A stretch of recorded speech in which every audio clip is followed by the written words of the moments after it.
58 years old and Dominic Kane still woke at 0500 hours. No alarm, no negotiation with the pillow. His eyes opened to darkness and his body moved before his mind caught up, feet hitting cold hardwood, hands finding the floor for the first set of 50 push-ups. Vietnam taught him that, 19 years old, humping through jungle where sleeping past dawn meant dying before breakfast. Now he ran a motorcycle club in Arizona and protected women from the kind of monsters who wore human faces. Funny how life circles back to the same war, just different terrain. The scars on his back caught morning light as he transitioned to pull-ups on the bar welded into his bedroom doorframe. Shrapnel from 71, Quezon Valley, the firefight that killed Tommy Rodriguez and should have killed Dom too. The metal fragments had burrowed deep, too close to his spine for field medics to extract. He carried them, still little reminders that moved under his skin when weather shifted or old age pressed its advantage. Physical therapy called it chronic pain. Dom called it Wednesday. His house sat 15 miles outside Phoenix, close enough to civilization for Sophia's comfort, far enough for the kind of privacy that came with acreage and high fences. The bedroom walls held his history in frames: boot camp, graduation, 1969, his rifle company in Da Nang, wedding day with Sarah in 1985, the charter photo from when Hells Angels Arizona elected him president in 2009. His daughter Emily smiled from a picture frozen at 19, the age she'd been when a drunk driver ended her story 20 years back. Sarah's portrait hung beside Emily's, 10 years gone to cancer, her absence still a weight he carried heavier than any shrapnel. But Sophia's photograph dominated the nightstand, recent and radiant, her hand resting on the swell of her pregnant belly. 7 months along, his child. At 58, he'd never expected another chance at fatherhood, never imagined his body still capable of creating life after so much exposure to death. The baby moved in ultrasounds, tiny fists punching at the fluid-filled dark, and Dom felt something crack open in his chest every time he watched. Not fear exactly, responsibility. The kind that made wars worth fighting and men worth killing when they threatened what mattered. He showered fast, military efficiency, no wasted motion or hot water. Dressed in jeans and a black t-shirt, the uniform of men who'd earned the right to ignore fashion. His leather cut hung on the door patches and pins, telling stories to those who understood the language. President rocker across the top. Arizona bottom rocker, the skull and wings center patch that marked him Hells Angels for life. He pulled it on and felt the weight settle familiar across his shoulders, armor made of history and brotherhood. The kitchen smelled like coffee he'd set to brew on timer. He poured a cup black and stood at the window watching sunrise paint the desert in shades of copper and rust. Sophia wouldn't wake for another hour. She'd moved in 2 years ago, this woman 30 years his junior, who'd walked into his life and reminded him what living felt like versus just surviving. People talked, he knew. Old man with a young wife. Trophy. Midlife crisis. He'd stopped caring about other people's opinions somewhere between his first divorce and his daughter's funeral. Sophia understood him in ways Sarah never had, not through any fault of Sarah's, but because Sophia had walked through her own fire. She'd left Marcus Reeves with nothing but the clothes on her back and a restraining order that meant exactly zero when men like Marcus decided paper didn't matter. Dom had found her working at a diner 6 months after Sarah died, her hands shaking as she poured his coffee, her eyes carrying the kind of damage that recognized its own reflection. They'd talked. Then they'd kept talking. Then Marcus violated the restraining order, and Dom had to explain certain facts of life involving broken arms and the Mexican border. Marcus got kicked from the club 3 months later. Not for what he'd done to Sophia before she was Dom's, but for what he'd tried to do after. Some men couldn't accept that women weren't property. Some men needed lessons taught with fists and exile. Marcus learned neither. His phone buzzed on the counter.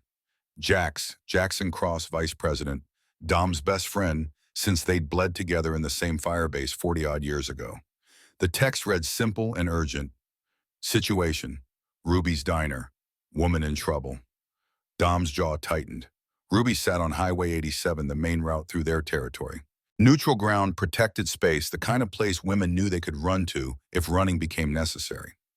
If something happened there, it meant someone either didn't know the rules or didn't care. Both options led to the same resolution. He typed back, on my way. The Colt 1911 came out of the safe weight familiar in his palm grip, worn smooth from decades of carrying. He'd bought it in 1973 with his first civilian paycheck, same model he'd qualified with in the Army. The slide bore engraving he'd commissioned after Sarah died, Sarah forever. Some men got tattoos. Dom marked his weapons. He chambered a round, flicked the safety, and slid it into his waistband at the small of his back. His Harley waited in the garage, a 2015 Street Glide, with enough miles to circle the earth twice.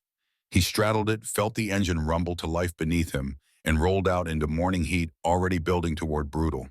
The ride to Ruby's took 20 minutes through desert that shimmered like fever dreams.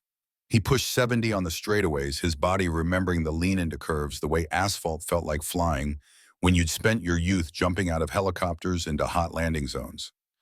Jax's bike sat in the lot along with 5 others, all Hell's Angels, all brothers who dropped what they were doing when the call came through. Dom parked and dismounted his boots, hitting gravel with purpose. He could see through the diner's windows, even from outside, could see the crowd gathered near the counter, could see the shape of violence not yet committed, but preparing its entrance. He pushed through the door, and the scene assembled itself in pieces. Marcus Reeves, standing too close to a woman Dom didn't recognize. His hand wrapped around her arm hard enough to leave marks. The woman, pregnant terror bright in her eyes. Another woman between them, smaller, older, her hands raised in a gesture that managed to be both defensive and defiant. Jax and the brothers forming a loose perimeter, waiting for Dom's signal to move. Marcus saw him. Something flickered across Marcus's face. Surprise bleeding into calculation, bleeding into the kind of rage that made men stupid. He released the pregnant woman and turned to face Dom with the swagger of someone who'd forgotten what consequences felt like. The standoff lasted maybe 3 seconds. Long enough for Dom to catalog exits, threats, vulnerable civilians. Long enough to recognize the smaller woman as someone he should know, her face familiar in the way of photographs seen years ago in someone else's album. Long enough to see Marcus's hand drift toward his waistband where Dom knew a knife lived. Marcus opened his mouth to speak, probably something about rights and business and things that weren't Dom's concern. Dom cut him off with a single word, his voice carrying the kind of authority that came from giving orders when mortar rounds were incoming. Enough. The pregnant woman stumbled backward, catching herself on a booth. She turned, and Dom's world tilted sideways. Sophia. His Sophia. The woman he'd left sleeping in his bed this morning, safe behind locked doors and security systems. Blood on her lip, bruises forming along her jaw, her hand cradling her belly like she could shield their child through skin and will alone. His vision narrowed. Sounds became distant. Every combat instinct he had spent 50 years honing snapped into place, cold and precise.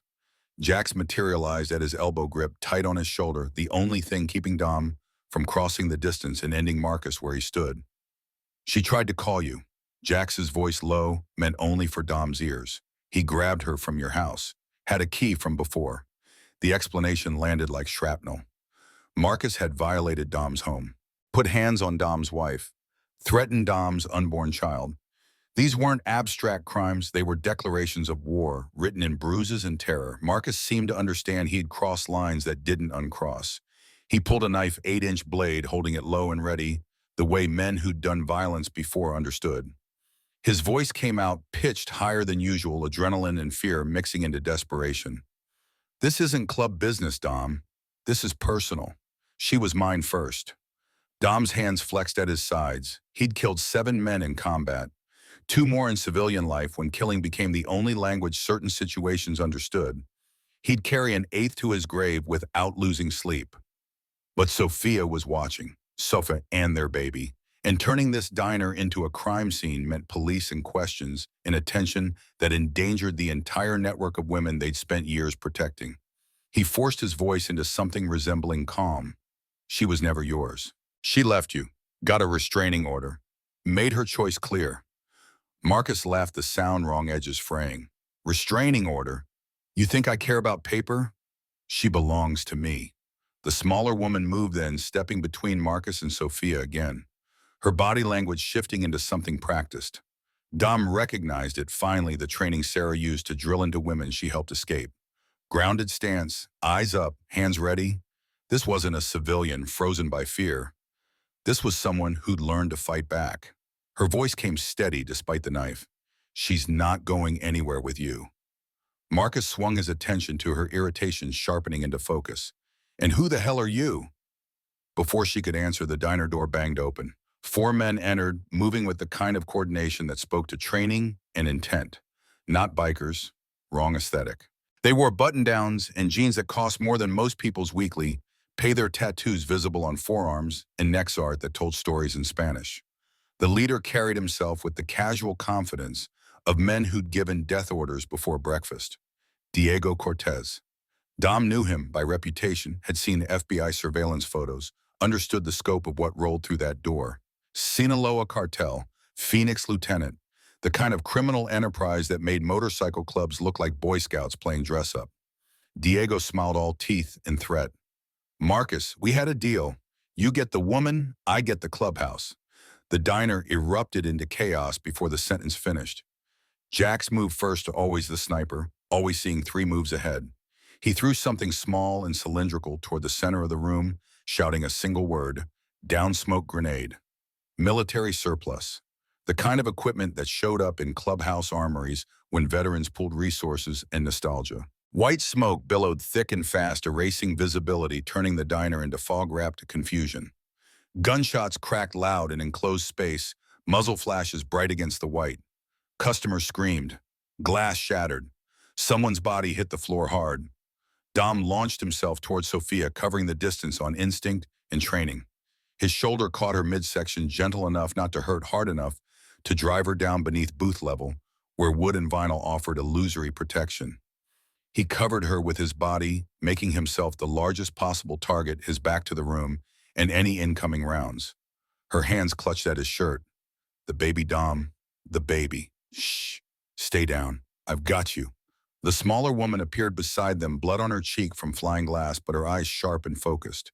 She grabbed a kitchen knife from somewhere, holding it like she knew which end did the cutting. Dom revised his assessment again. Whoever she was, she'd seen the violence before, had participated in it. The gunfire lasted maybe 15 seconds. Felt like hours. Felt like every firefight Dom had survived compressed into a handful of heartbeats.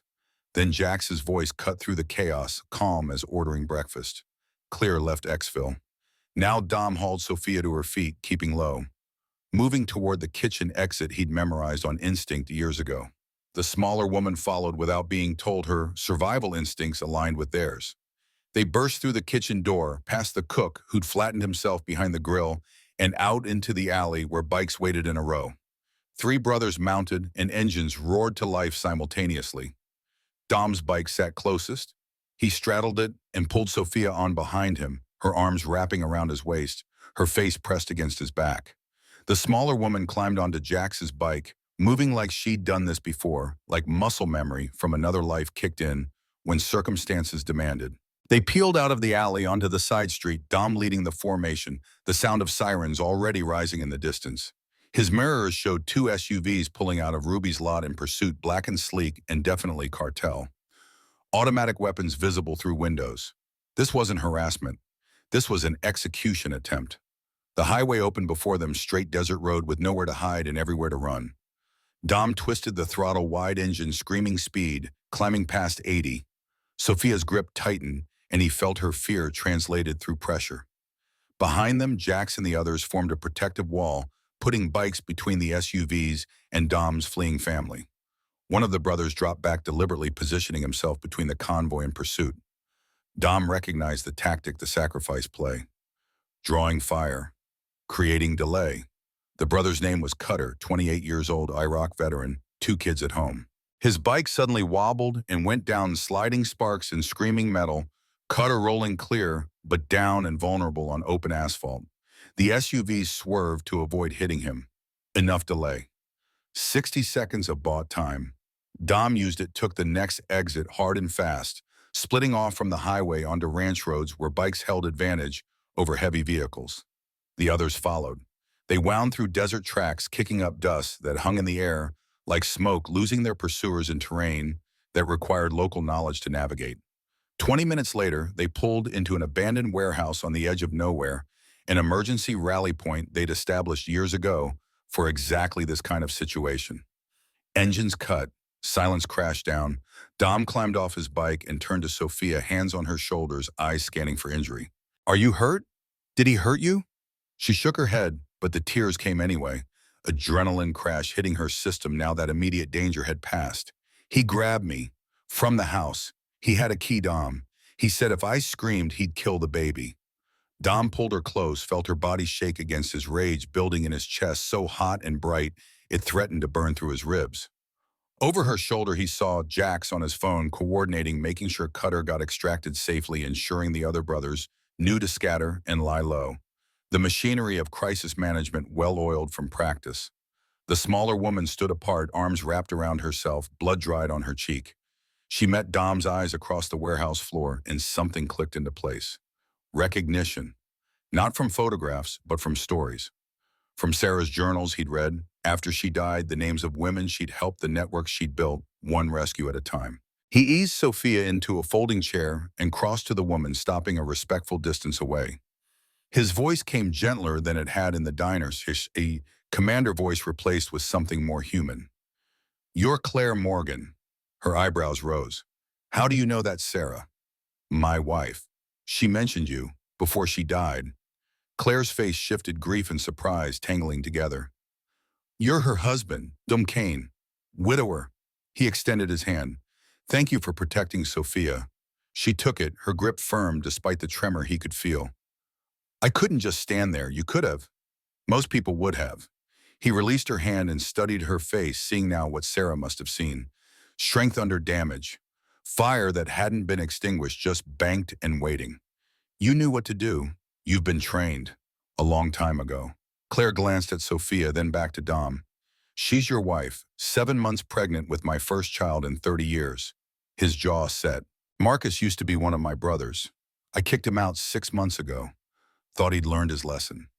Men like that don't learn." Claire's voice carried weight, personal experience shaping every syllable. "They escalate. They find new ways to hurt. You can't negotiate with them." "No." Dom watched Jax approach, saw the grim set of his friend's face. "You can only end them." Jax stopped beside them, phone still in hand. "Cutter's okay. Banged up but walking. The SUVs backed off after we split." He paused, weighing his next words. "Dom, we got a bigger problem. There's bigger than cartel involvement. Way bigger." Jax pulled up something on his phone screen and held it out. "FBI contact just sent me this." Intercepted chatter from Diego's crew. "Marcus isn't working alone on this. He's offered them something specific." Dom took the phone and read the transcript. His blood went cold. Marcus had given Diego detailed information about the clubhouse layout, security protocols, the location of their main safe house. But worse, he'd promised something else, the access to the entire underground network. 200 women hidden across Arizona, California, Nevada. Names, addresses, the complete infrastructure Sarah had spent 15 years building. "This isn't about Sophia." Dom's voice came flat, emotionless, the way it got when combat protocols took over. "He's using her as bait. Diego wants our territory and our network. Control the MCs, control the distribution routes. Eliminate the women's network. Eliminate potential witnesses and obstacles." Jax nodded. "It's a coordinated hit. They're not just coming for us. They're coming for everything we've built." Claire had gone pale. How many women? Dom met her eyes. 217 at last count. Domestic violence survivors. Trafficking escapees.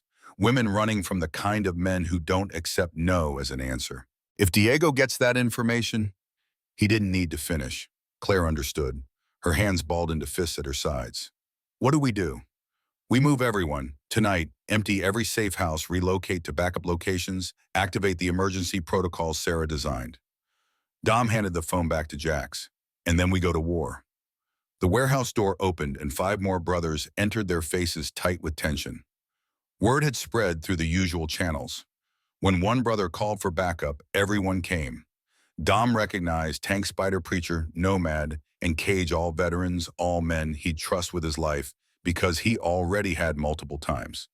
Tank spoke first, his voice gravelly from 2 packs a day and a piece of shrapnel that had nicked his larynx in Fallujah. "Heard you had trouble. We're here." Dom nodded acknowledgement. "It's more than trouble. It's war. Marcus sold us to the Sinaloa cartel. They want our clubhouse, our territory, and the location of every woman in the Shield Sisters network." The brothers exchanged glances. No debate, No questions about whether they'd fight or how much blood it would cost. Just acceptance and preparation. This was what brotherhood meant when the words still carried weight. Standing together when the ground turned to quicksand and staying upright became an act of defiance. "What's the plan?" Preacher asked. He'd been a chaplain's assistant in the army, earned his road name by being the one to say words over bodies when there was time for such decencies. Dom moved to a cleared space on the warehouse floor and grabbed a piece of chalk someone had left from God knows what previous use. He started drawing muscle memory from 1,000 tactical briefings taking over. Arizona map, clubhouse location, known cartel positions. Safe house network marked in quick strokes. We're outnumbered. Diego runs maybe 60 soldiers in Phoenix alone. We've got 40 brothers in our chapter. But we're not alone. He added marks for neighboring chapters, allied clubs, the broader network of men who'd ridden together long enough to trust beyond question. "I'm calling in every favor we have, every charter that owes us, every veteran MC within 500 miles, every independent who respects what we do." Jack stepped up beside him. "I'll reach out to Tucson of Flagstaff and Vegas chapters. They're worldwide." Tank nodded. "I know people in the Veterans MC. They're already to come. They owe us from that land deal 2 years back." Claire's voice cut through the planning. "What about the women you said 217? How do you move that many people without tipping off the cartel?" Becca Hayes. Dom pulled out his phone. "She runs day-to-day operations for Shield Sisters. She's got protocols in place. We activate them, the women disappear like smoke." He dialed. Becca answered on the first ring, her voice sharp and alert despite the early hour. "This is Dom. We've got a code black situation." Silence on the other end, then Marcus and Sinaloa cartel. "They've got network intel. You need to execute full evacuation. Everything. Everyone. Ghost protocol. How long do I have?" Dom checked his watch. 12 hours. "We'll hold them off as long as we can, but you need everyone moved before midnight." Becca didn't waste time on questions or objections. 12 hours. "We can do 12 hours. What about you?" "We're going hunting." Dom's voice dropped into something colder than desert night. Marcus made this personal. Time to remind people why that's a mistake. He ended the call and turned back to his brothers. Sophia stood beside Claire now. The two women drawn together by circumstance and shared understanding. Dom crossed to his wife, cupped her face in his hands, thumbs gentle on her bruised jaw. "I'm taking you to Nate Sterling's compound. It's the most secure location we have. You'll be safe there." Sophia's hands covered his. "Come with me. Just run. We can disappear. Start over somewhere Marcus and the cartel can't find us." The temptation lived in her voice, the dream of peace and safety and normal life. Dom felt it pull at him, same way it had pulled after Emily died, after Sarah died, every time loss carved pieces from his soul. But running meant leaving 200 women exposed. Running meant Diego won, and men like Marcus learned they could take whatever they wanted without consequences. "I can't." His forehead touched hers. "Too many people depending on me. Too many women who'll die if I walk away." "Then I'm staying." Sophia's voice firmed. "I won't hide while you fight. You have to think about the baby. Our baby. I am thinking about the baby." Sophia's hands moved to her belly. "I'm thinking about the world they're going to grow up in. If we run, if we let monsters win, what kind of world is that?" Dom pulled back enough to see her eyes saw the steel there that had first attracted him. She wasn't asking permission. She was telling him how things would be. He'd love Sarah for her softness, her ability to find light in darkness. He loved Sophia for this, for refusing to break even when breaking would be easier. "All right," his hands dropped to her shoulders, "but you do exactly what I say. When I say run, you run. When I say hide, you hide. No arguments. No arguments." She kissed him quick and fierce. "Make sure you come back to us. Always do." Jax cleared his throat from across the warehouse. "We've got movement. 3 bikes incoming." Everyone tensed. Hands moved toward weapons. Dom positioned himself between the door and Sophia, tactical, thinking overriding everything else. Then the engines outside cut, and he recognized the distinct note of older Harley's pre-2010 models with the particular growl that marked them unmistakable. The warehouse door opened, and Nathan Sterling walked in, flanked by 2 senior charter members. Nate stood 6 feet tall at 62, his beard gone completely white, his face carrying the map lines of Korea and every hard year since. State president, the man who'd given Dom his charter, grandfather figure to half the MCs in the Southwest. He surveyed the scene, taking in the assembled brothers, the battered women, the chalk marks on the floor depicting war plans. His voice came out dry and unimpressed. Someone want to tell me why I'm getting calls about cartel shootouts and full network evacuation? Dom straightened. Marcus Reeves is working with Diego Cortez. They're targeting the clubhouse and the Shield Sisters network. Grabbed my wife from our house this morning. Shot up Ruby's diner. FBI intercepted communications showing they have detailed intel on our operations. Nate's expression didn't change, but something shifted in his eyes. The calculation of a man who'd been making strategic decisions since before Dom was born. Starting a war with a cartel. National's not going to support this. Then we do it without national support. Dom's jaw set. I've lost enough in my life. My daughter, my wife. I'm not losing another family. I'm not letting 200 women die because we're worried about politics. The silence stretched taut. Nate had the authority to shut this down, to order Dom to stand down, to let law enforcement handle it through official channels that everyone knew moved too slow to matter. The old man's gaze moved from Dom to Sophia to the brothers standing ready despite the odds. Finally, he smiled something fierce and approving. Fuck National. I'm with you. He turned to his escort. Get on the horn. Every charter in Arizona, Nevada, and California. Tell them state president is calling in all debts. We ride tonight. The warehouse erupted in motion. Brothers on phones coordinating, spreading word through networks that didn't rely on official channels. Tank and Spider began inventorying weapons. Preacher started making lists of ammunition and supplies. Jax huddled with Nate over the chalk map, marking rally points and approach vectors. Claire stood to one side, watching it all, with the expression of someone who'd stumbled into a world she'd only glimpsed from outside. Dom joined her, his voice low enough not to carry over the organized chaos. You should leave. This is going to get bloody. She shook her head. Sarah saved my life 7 years ago. I owe her. I owe you, and I'm not running anymore. Running kept you alive this long. So did fighting back. Claire met his eyes. My husband was Scorpion's MC. He beat me for 2 years, put me in the hospital 3 times. When I got pregnant, he put his fist through my stomach until I miscarried. The doctor said I'd never carry a child again. Dom's hands clenched. Where is he now, dead? I shot him 3 times with his own gun. Center mass, just like he taught me. She said it without inflection, stating facts. Police investigated. Called it self-defense. His own club brothers testified against him. Case closed. Good. Dom meant it. Some men earn their deaths, earn them repeatedly. I'm glad you killed him. Claire blinked, surprise flickering across her face. Most people act like I should feel guilty. Most people have never been to war. Dom glanced at Sophia, talking quietly with Nate's men hands protective over her belly. You did what you had to do to survive. That's not murder. That's combat.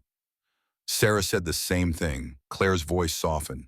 She helped me disappear, gave me a new name, new papers, told me if I ever needed help again to call you. She knew I'd answer. Dom pulled out his phone and handed it to Claire. You're going to need this. Memorize the numbers marked with stars. Those are the Shield Sisters' emergency contacts. If something happens to me, if Diego gets through, you call them. You get Sophia and the other women out. Nothing's going to happen to you. In war, anything happens. Dom took the phone back after she'd looked at the numbers. I've survived this long on preparation and luck. Luck runs out. Preparation doesn't. The warehouse door opened again and more brothers filed in a steady stream over the next 2 hours. Tucson chapter arrived with 15 riders. Flagstaff sent 10. Independent clubs showed up offering support, old alliances called due. By noon, the warehouse held 80 bikers, all armed, all ready, all committed to a fight. That logic said they'd lose, but honor said they'd take anyway. Veterans MC rolled in last 40 strong, all combat vets from various wars and branches. Their president was a man called Sergeant, actual rank and road name merged over time until nobody remembered which came first. He'd lost a leg in Afghanistan and rode with a prosthetic that probably violated half a dozen traffic laws. He gripped Dom's hand hard enough to hurt. Heard you're going up against cartel. We're in. Appreciate it. Dom returned the grip with equal pressure. We'll brief everyone at 1500. Attack goes at 2000 hours. What's the objective? Diego Cortez's compound. 40 miles south. We're going to retrieve something he has and destroy his operational capacity in Phoenix. Sergeant grinned, all teeth and violence. My favorite kind of mission. The afternoon became preparation. Weapons checked and rechecked. Ammunition distributed. Routes memorized. Claire proved her worth by contributing intelligence from her time with the Scorpions, the connections between MCs and cartels that most civilians never saw. She drew detailed diagrams of the compound Diego operated from, including an escape tunnel that could be used for insertion. Dom watched her work and understood what Sarah had seen. This wasn't a broken woman. This was a warrior who'd survived her crucible and come out forged hard. When the shooting started, she'd hold her own. Sophia refused to leave for Nate's compound, winning the argument through sheer stubborn will.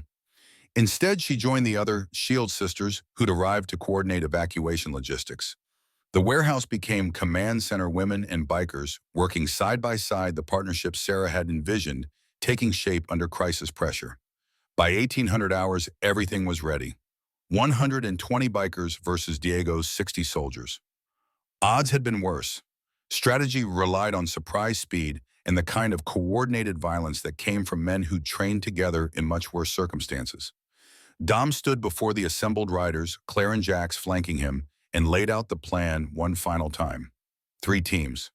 Alpha goes through the tunnel with me. Objective is Diego's laptop and operational files. Bravo hits the front gate with Jax loud and aggressive, drawing their attention and forces. Charlie maintains perimeter with Nate cuts off reinforcements and escape routes. We're in and out in 20 minutes. Anyone not back by 20-25 hours is considered KIA, and we extract without them. No one questioned the order.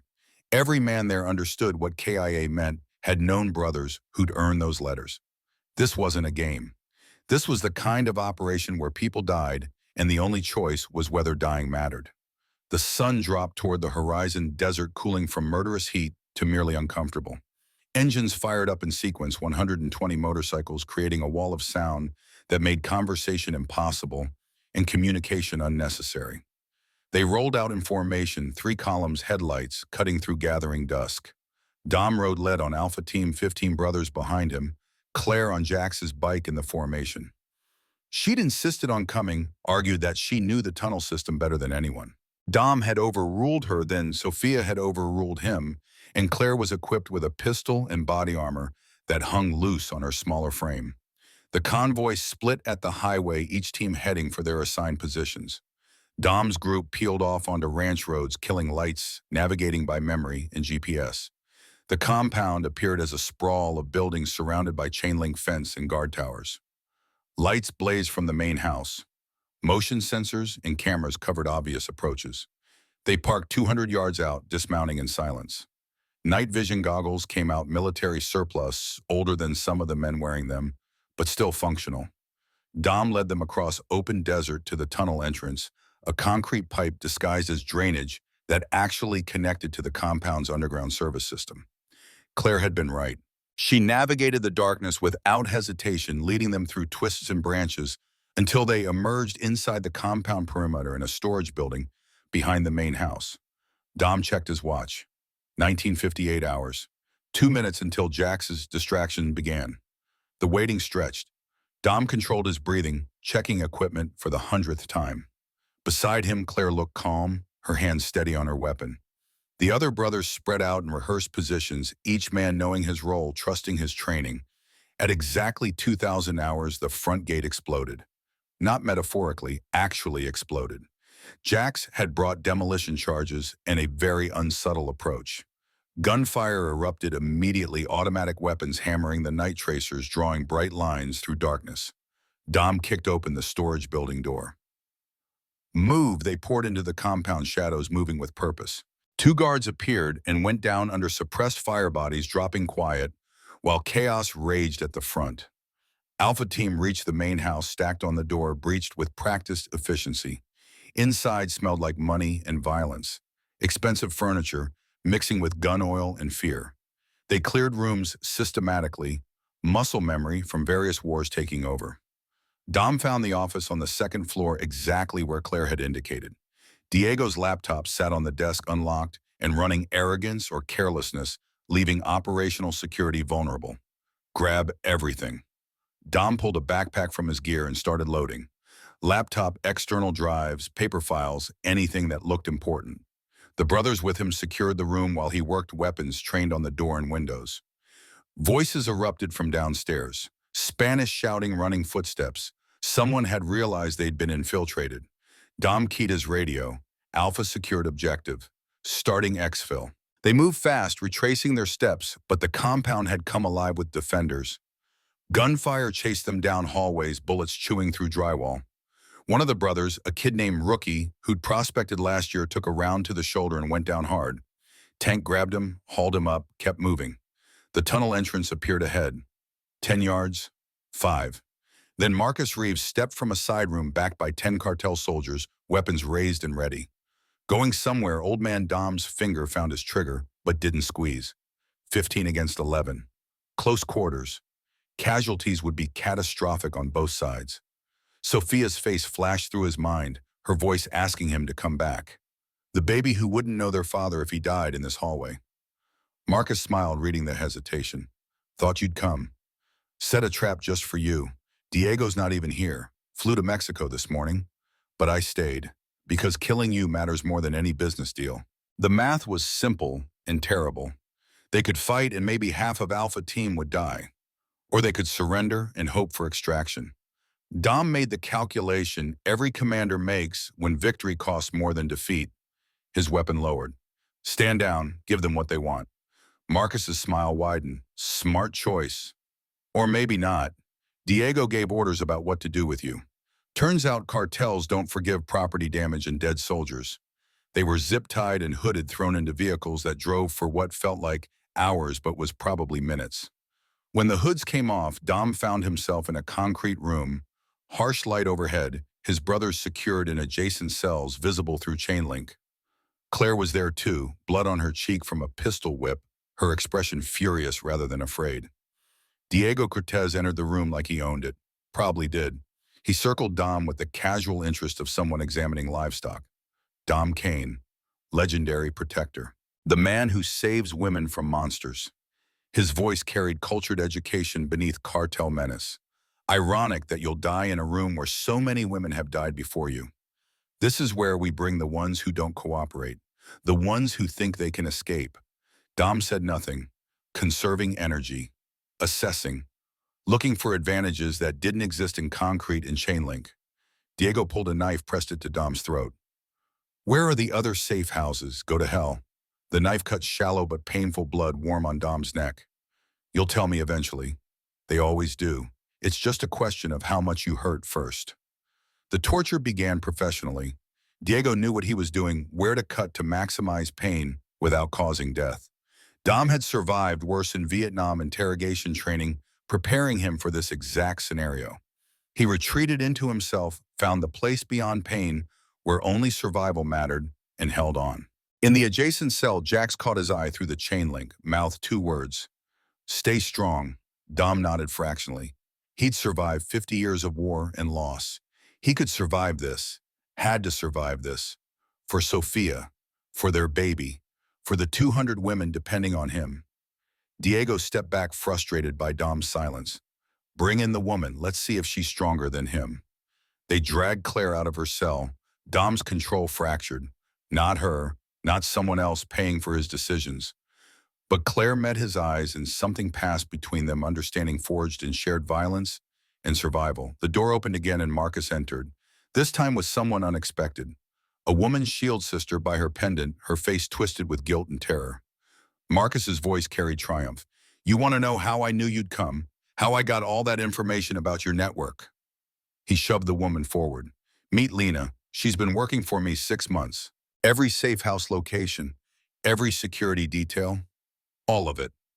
Dom stared at Lena, watching her avoid his eyes. Betrayal cut deeper than Diego's knife because betrayal meant the foundation they'd built was compromised.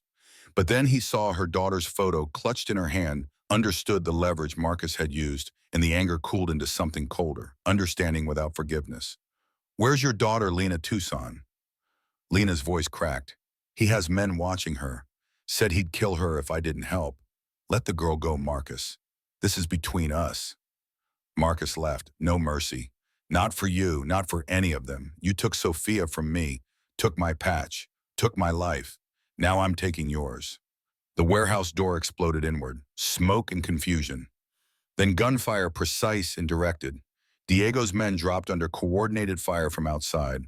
In the chaos, Jax picked the lock on his cell with a tool hidden in his belt buckle, moved to Dom's cell, freed him and the others with practiced speed. They fought their way out, brutal close-quarters combat, Dom's fists and elbows and knees landing with decades of accumulated violence.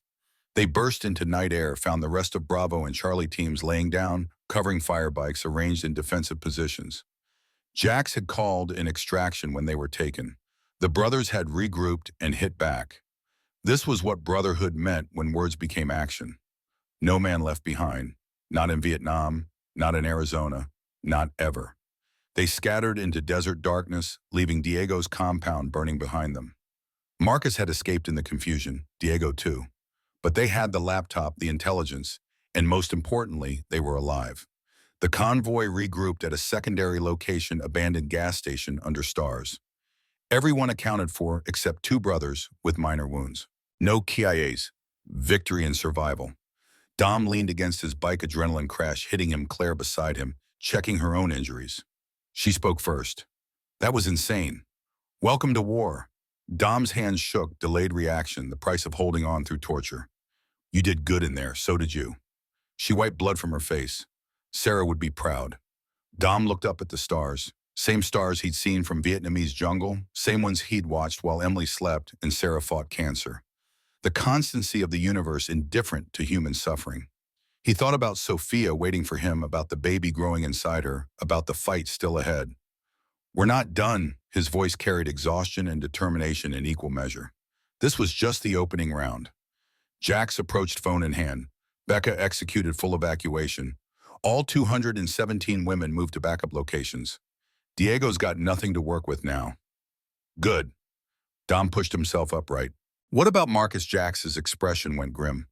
"That's the problem. He's still out there, still connected to Diego, and now he knows we're coming for him. Let him know." Dom's jaw set. "Let him be afraid. Because when I find him, he's going to learn what happens when you put your hands on my family." The brothers started mounting up, preparing to ride to Nate's compound where Sophia waited. Dom climbed onto his bike but paused, looking back at the horizon where Diego's compound still burned smoke rising black against stars. He'd been at war his entire life. Vietnam, the streets, the endless fight against men who took and broke and destroyed. He'd thought maybe at 58 he'd earned peace. But peace was something you protected, not something you retired into. And protection meant standing between monsters and innocence, no matter the cost. His engine rumbled to life. The convoy formed up. They rode into darkness, carrying the weight of violence done and violence coming, brothers bound by blood and choice heading toward whatever dawn brought next. Nate Sterling's compound sprawled across 40 acres of fortified desert, more military installation than ranch property. Guard towers dotted the perimeter. Motion sensors created invisible tripwires across every approach. The main house had been built by a paranoid millionaire in the 90s and purchased by the club 10 years later, when paranoia became practical security. Dom's convoy rolled through gates that closed behind them with hydraulic finality, locking out the world and everything hunting them. Sophia waited on the main porch, Becca Hayes beside her, both women's faces tight with controlled fear that released only when they saw the bikes and counted riders. 13 men and 1 woman returning from 15 who'd left. The math of survival never balanced clean. Dom dismounted and Sophia ran to him, despite her pregnant belly's awkward weight, her arms wrapping around his neck hard enough to restrict breathing. "You're alive," her voice broke on the words. "When Jax called and said you'd been taken, I thought I know." Dom held her, his hands checking for injury out of habit, even though she'd been nowhere near the fighting. "I'm here. We're here." She pulled back enough to see his face, her fingers tracing the knife wound on his neck that still seeped blood through hasty field dressing. He did this, Diego. Dom caught her hand before she could press the injury. It's nothing. I've had worse paper cuts. Don't lie to me. Her eyes flashed anger born from hours of helpless waiting. You were tortured. Jax told me what they found when they extracted you. Jax talks too much. But Dom softened it with a kiss to her forehead. I'm fine. Baby's fine. That's what matters. Becca approached her organizational mind already working through logistics. We've got medical set up in the East Wing. Everyone needs checking, and we need debrief on what intelligence you recovered.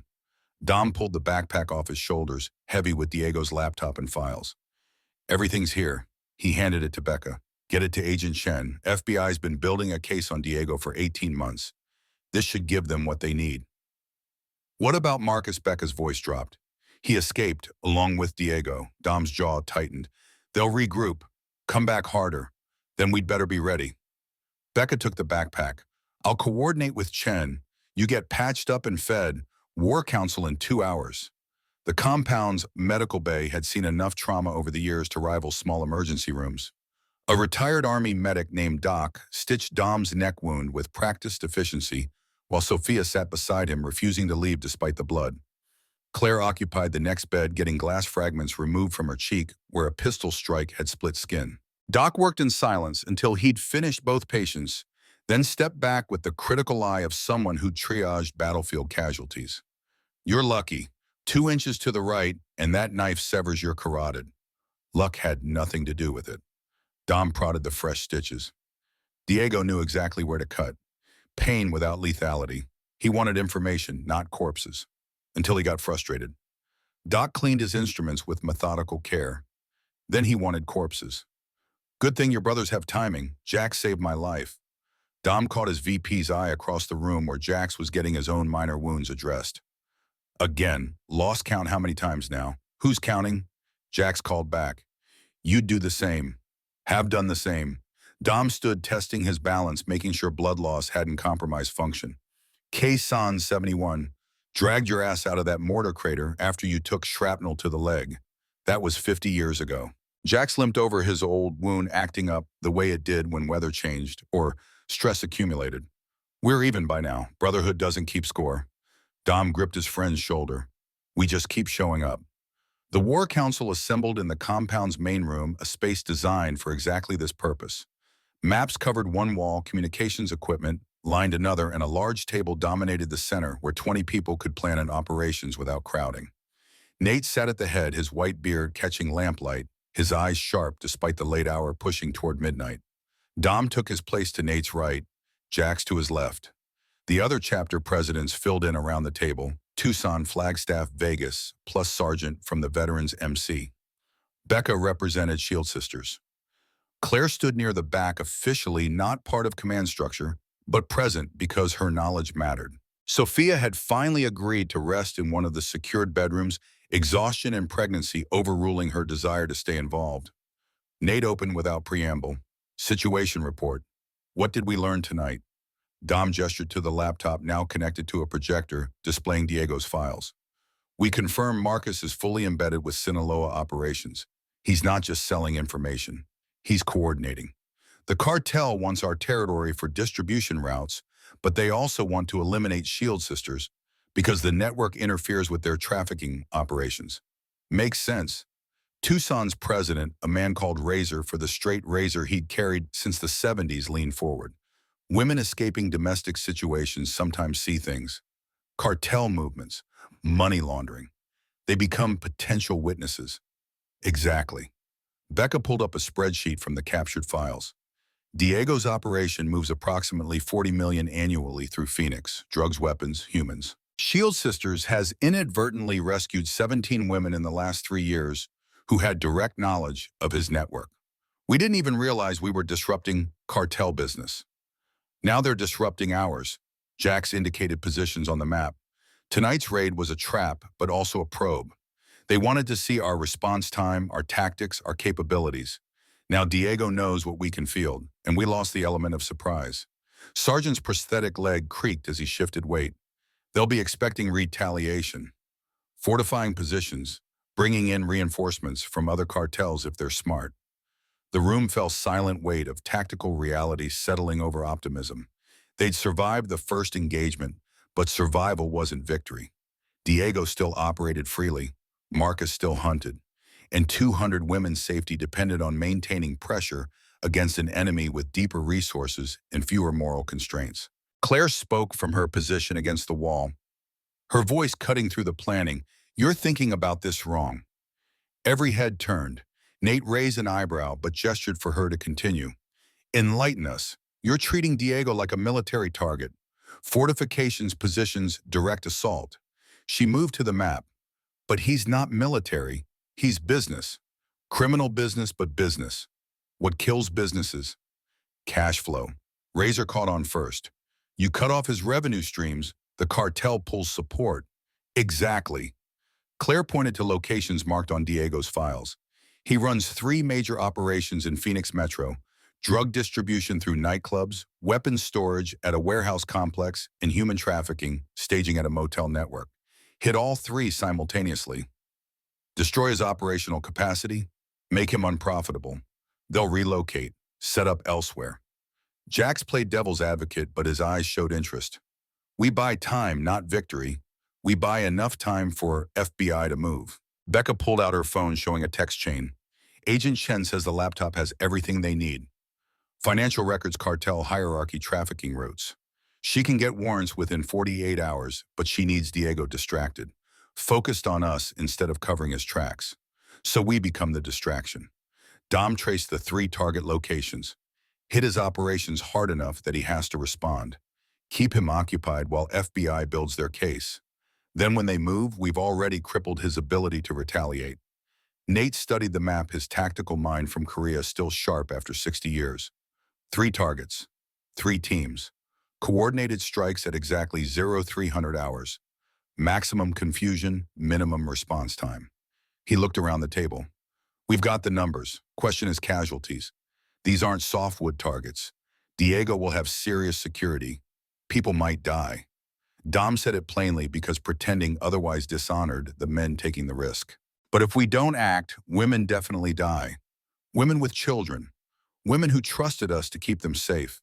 I won't break that promise." The presidents exchanged glances, the wordless communication of men who'd ridden together long enough to think collectively. One by one they nodded. Tucson first, then Flagstaff, Vegas, and finally Sergeant. "Veterans MC is in." Sergeant pulled out a tactical knife and stabbed it into the map at the warehouse location. "We'll take the weapons depot. Explosive entry fast, clearing out before police arrive. Flagstaff will handle the clubs." Razor marked 2 nightclub locations. Simultaneous hits. Shut down distribution, seize product, leave them bleeding money. That leaves the motel network. Nate looked at Dom. "Trafficking staging area, most likely to have victims on site. Needs careful handling." "My team," Dom's voice carried finality. "We extract any women being held, destroy their logistics, and send a message that human beings aren't commodities." The planning shifted into details. Equipment lists, approach routes, communication protocols, timeline from insertion to extraction, contingencies for police response, cartel reinforcements, civilian complications. The brothers had done this before in various configurations, combat experience translating across decades and contexts. War remained war, regardless of uniforms or flags. Claire contributed throughout her knowledge of cartel operations from her time with the Scorpions proving invaluable. She marked security camera positions, guard rotations, structural vulnerabilities. At one point, Jax pulled Dom aside, voice low enough not to carry. "She's good, real good. Where'd Sarah find her domestic violence shelter in Nevada?" Dom watched Claire demonstrate proper approach angles for the warehouse assault. "She killed her husband after years of abuse. Self-defense. Clean shoot." Explains why she's not flinching. Jax's respect showed in his tone. "She's been through fire. Came out forged, like all of us." Dom turned back to the planning. "Make sure she's equipped properly. Body armor that fits weapons she's comfortable with. I want her on my team for the motel operation." "You trust her that much," Sarah did. "That's enough for me." By 0200 hours, the plan was finalized. 3 teams, 40 brothers, each hitting 3 targets simultaneously. FBI positioned to move fast once the chaos started. Shield sisters ready to extract any trafficking victims found. Every contingency mapped. every risk calculated. The machinery of organized violence prepared to execute with precision, born from necessity and experience. Dom found Sophia in their assigned bedroom awake despite the hour sitting by the window watching stars. She didn't turn when he entered, but her voice carried across the space between them. "You're going out again. Have to." Dom sat beside her, taking her hand. "3 operations. We hit Diego everywhere at once. Break his business. Give FBI the opening they need, more fighting, more chances for you not to come back." Her grip tightened on his fingers. "This baby is going to need a father, Dom. Not a hero, not a legend, a father who comes home. I'm coming home." He pulled her close, feeling the baby move between them. Tiny kicks against his ribs. "I've survived 50 years of war. I can survive one more night. You can't promise that." Sophia's voice broke. "No one can promise that in war. You're right." Dom kissed her hair, breathing in the scent of her shampoo and fear and fierce love. "I can't promise survival, but I can promise purpose. Those women in the motel, the ones Diego's trafficking, they're someone's Sophia, someone's daughter. They deserve the same chance you got, the same chance I'm trying to build for our baby." Sophia pulled back to look at him, tears tracking down her cheeks. "You're a good man doing terrible things. I'm a warrior doing necessary things." Dom wiped her tears with his thumbs. "There's a difference. Good men hope evil stops. Warriors make it stop." She kissed him then, desperate and fierce, trying to convey everything words couldn't hold. When they separated, she pressed something into his hand. Her grandmother's rosary worn smooth from decades of prayer. "For luck. And because I need you to remember what you're coming back to." Dom slipped the rosary into his pocket, felt its weight settle against his thigh. "I won't forget." The teams assembled in the compound's courtyard as night deepened toward morning's darkest hours. 120 brothers checking weapons, reviewing assignments, saying the quiet things men say before violence. Some prayed, others smoked. A few told jokes that weren't funny but served their purpose anyway. Tension needed outlets before it became liability. Dom moved through his team, offering final words, checking equipment, making sure everyone understood their role. Jax would lead the warehouse assault. Razor handled the nightclubs. Dom took point on the motel operation, his team, including Tank Preacher and Claire. 13 total, enough to overwhelm security without becoming unwieldy. Claire checked her pistol for the 5th time, nervous energy manifesting in repetitive motion. Dom caught her hands, stilling them. "You ready for this?" "As ready as I'll ever be." She met his eyes. "I keep thinking about those women. What they're going through right now while we stand here planning. Then let's stop thinking and start moving." Dom released her hands. "You did good tonight.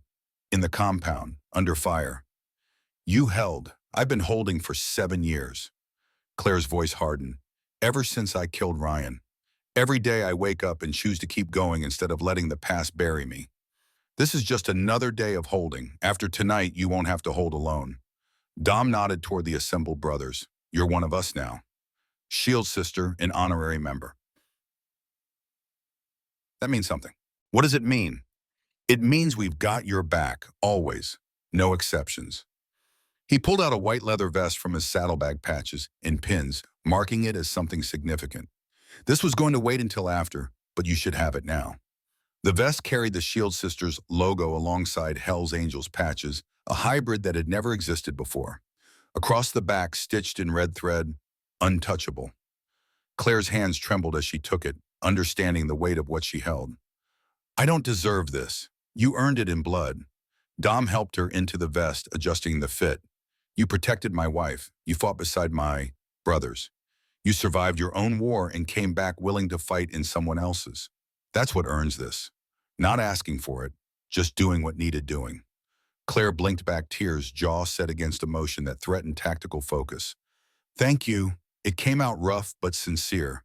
Thank me by staying alive." Dom turned to address the full assembly. His voice carried across the courtyard without needing to shout. "Everyone here knows what we're riding into. This isn't club business anymore. This is war. Real war with real casualties. Some of us might not see sunrise, but the women we're saving will. The families we're protecting will. That's what makes this worth it." The brothers responded with revved engines, the roar of agreement that needed no words. They mounted up 3 columns forming headlights, cutting through pre-dawn darkness. Dom took his position at the front of his team, Claire on a bike beside Tank, the formation tight and ready. Nate appeared at Dom's elbow one final time. Whatever happens tonight, you made the right call. These women matter. This fight matters. Tell me that when we're counting bodies. Dom's pragmatism wouldn't allow comfortable certainty. I'm telling you now, so you hear it before the shooting starts. Nate gripped his shoulder. Ride safe, brother. See you at dawn. Dawn or hell. Dom kick-started his engine. Either way we ride.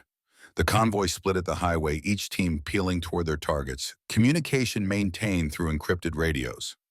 Dom's group headed east into Phoenix's industrial district, where the motel network operated under cover of cheap weekly rates and plausible deniability. 6 motels clustered within 2 miles, all owned by shell companies tracing back to Diego's operation. Intelligence suggested 12 to 15 women held at any given time rotated through locations to prevent attachment or escape planning. Guards posed as maintenance workers. Customers arrived with cash and left without paperwork. The whole operation designed to be invisible to anyone not looking specifically for trafficking patterns. Dom's team parked 3 blocks out, approaching on foot through alleys and vacant lots. The first motel sat squat and decrepit, neon sign flickering vacancy in pink and blue. 2 guards visible, posted near the office, weapons concealed but present in their postures. Dom signed to his team, splitting them into insertion pairs. Tank and Preacher circled left. Claire and Spider went right. Dom approached center with Cage walking casual, like customers' hands, visible postures unthreatening until the moment they weren't. The guards noticed too late recognition, flashing into alarm as Dom closed distance faster than reaction time allowed. His fist caught the first guard's throat, crushing windpipe, dropping him silent and choking. Cage swept the second guard's legs and followed him down with an elbow strike that ended consciousness. Both guards zip-tied and gagged within 10 seconds, professional efficiency born from practice. The motel office yielded a keymaster and room manifest. Dom scanned it quickly, marking occupied rooms. 12 women listed by number, not name inventory instead of people. His jaw clenched hard enough to make his teeth ache, but anger was luxury. Right now they needed speed. Room by room they cleared the motel, breaching doors with lockpicking rather than forced to avoid alerting security elsewhere. Each room told the same story: women in various states of trauma, fear, and resignation. Some cried when they saw armed men entering. Others went catatonic. A few tried to fight until they realized these weren't customers or captors. Claire took point on victim communication, her voice gentle despite circumstances. We're not here to hurt you. We're getting you out. Do you understand? Most didn't respond. Trafficking broke people in ways that made trust impossible. But Claire persisted, showing them the Shield Sisters pendant around her neck, explaining they had safe houses and protection and futures beyond these rooms. Slowly, incrementally, cooperation emerged from terror. By 03:20 hours, they'd extracted all 12 women from the first motel and moved to the second location. Guards here were more alert, possibly warned by missed check-ins. Dom adapted, sending Tank and Preacher in hard through the rear, while he and Cage created distraction at the front. Gunfire erupted, brief and sharp, guards going down under suppressing fire before they could organize defense. Spider took a round to his vest, impact knocking him down, but ceramic plate catching the bullet. He rolled up cursing and returned fire with the casual violence of men who'd survived worse. The fight lasted 90 seconds and ended with 4 dead guards and 8 more women freed from captivity. The third motel presented different problems. As Dom's team approached, 2 SUVs screeched into the lot, disgorging cartel reinforcements. Someone had gotten word out. The element of surprise died with squealing tires and shouted Spanish. Contact. Dom's voice cut across the radio. Multiple hostiles, heavy armed. We need support. En route. Jax's response crackled through static. 3 minutes. 3 minutes was eternity in gunfights. Dom signed his team into defensive positions, using the motel structure for cover. A return fire split the night, muzzle flashes bright against darkness, bullets chewing through stucco and glass. One of the brothers, a prospector named Lucky, lived up to his name by having a round part his hair without breaking skin. Claire moved between cover points with competence that spoke to training Dom hadn't known she possessed. She fired measured shots, conserving ammunition, dropping a cartel soldier who'd flanked too aggressively. When her pistol locked empty, she transitioned to a guard's dropped rifle without hesitation, muscle memory taking over. Dom caught her eye across the firefight. You've done this before. Scorpions ran protection for cartels sometimes. She fired 3-round bursts, driving an attacker back into cover. Ryan made me train, said if I couldn't shoot, I was useless. Thank your dead husband for me. Dom dropped 2 soldiers advancing on their position. His training's keeping you alive. The 3 minutes stretched like taffy until Jax's contingent arrived from their completed warehouse operation, 20 brothers turning the tide from desperate defense to overwhelming assault. The cartel soldiers broke and ran, leaving their dead and wounded scattered across cracked asphalt. Dom's team breached the 3rd motel, finding 15 more women and a trafficker who'd been coordinating the network from an office filled with the files and computers. They zip-tied him and called FBI directly Agent Chen's tactical team, arriving within 8 minutes to take custody. Chen surveyed the scene with professional appreciation. 3 simultaneous operations, 47 women rescued, approximately 15 cartel soldiers neutralized, all before 0400 hours. She looked at Dom with something approaching respect. You're either very good or very lucky. We're old. Dom checked his weapon, clearing the chamber. Old means experienced. Experienced means we've survived our mistakes long enough to learn from them. The FBI will take over from here. Chen gestured to her team, securing evidence. We've got warrants ready for Diego's assets. Financial accounts frozen. Arrest warrants issued. This laptop you recovered gives us everything we need to dismantle his entire Southwest operation. What about Marcus? Claire interjected, her vest marked with cordite residue and someone else's blood. He's still out there. Marcus Reeves has a federal warrant now, too. Chen pulled out her phone, showing a mugshot. Conspiracy to traffic, racketeering, attempted murder. But we need him alive for testimony against higher cartel leadership. He dies, no one here will mourn. Dom's voice carried iron certainty. Man puts hands on pregnant women, he's forfeited his right to mercy. I'm not asking for mercy. Chen met his stare without flinching. I'm asking for patience. Let us build the case. Let justice work the way it's supposed to. You've done your part. Now let us do ours. The brothers regrouped at dawn, exhausted and bloodied, but whole. They'd lost no one, an outcome so unlikely it felt like providence. 47 women sat in Shield Sisters safe houses, receiving medical care and trauma counseling. Diego's network lay in ruins. FBI had enough evidence to pursue RICO charges that would reverberate through the cartel's entire structure. Dom stood on Nate's compound porch, watching the sun paint desert gold and crimson. Sophia beside him, her head on his shoulder. The baby kicked between them, tiny life insistent and demanding in its innocence. Jax limped over with coffee, his old wound complaining, but his spirits high. We actually did it. Jax sounded surprised despite everything. Went up against a cartel and won. We survived. Dom sipped the coffee, bitter and strong. Winning comes later, when the women are safe, when the courts finish, when we're sure men like Diego and Marcus can't come back. You're never sure. Jack settled into a chair with a grunt. That's the price of this life. Constant vigilance. Permanent war footing. For what Sophia's question carried genuine curiosity rather than accusation. You've given everything to this fight. Your body, your peace, almost your life. What makes it worth it? Dom turned to look at her. This woman who'd chosen him despite his age and scars and impossible complications. He touched her belly, felt his child move beneath his palm. This. Worth it for this. So our baby grows up in a world where monsters get stopped. Where women don't have to kill their husbands in self-defense. Where running for your life doesn't mean dying from what you're running from. Sophia covered his hand with hers. You can't save everyone. No. But I can save someone, and someone becomes 2. 2 becomes 10. Eventually it adds up to something that matters. It already matters. Claire approached her white vest, drawing attention from passing brothers who nodded respect. To those women you pulled out tonight, to me, to everyone Sarah helped over the years, it matters to us. Becca joined them, tablet in hand, showing logistics and spreadsheets. All 47 women placed in secure locations. Medical evaluations complete. Trauma counselors assigned. She looked at Dom with tired satisfaction. We just tripled our usual monthly intake in one night. The network stretched but holding. Good. Dom finished his coffee. What about Lena's daughter, the one Marcus was using as leverage? FBI tactical team extracted her at 0430 hours, safe with her mother at an undisclosed location.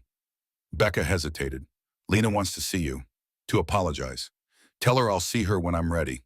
Dom's anger at the betrayal had cooled, but forgiveness required more time than 12 hours. She made her choice under duress. I understand that. But trust isn't automatic.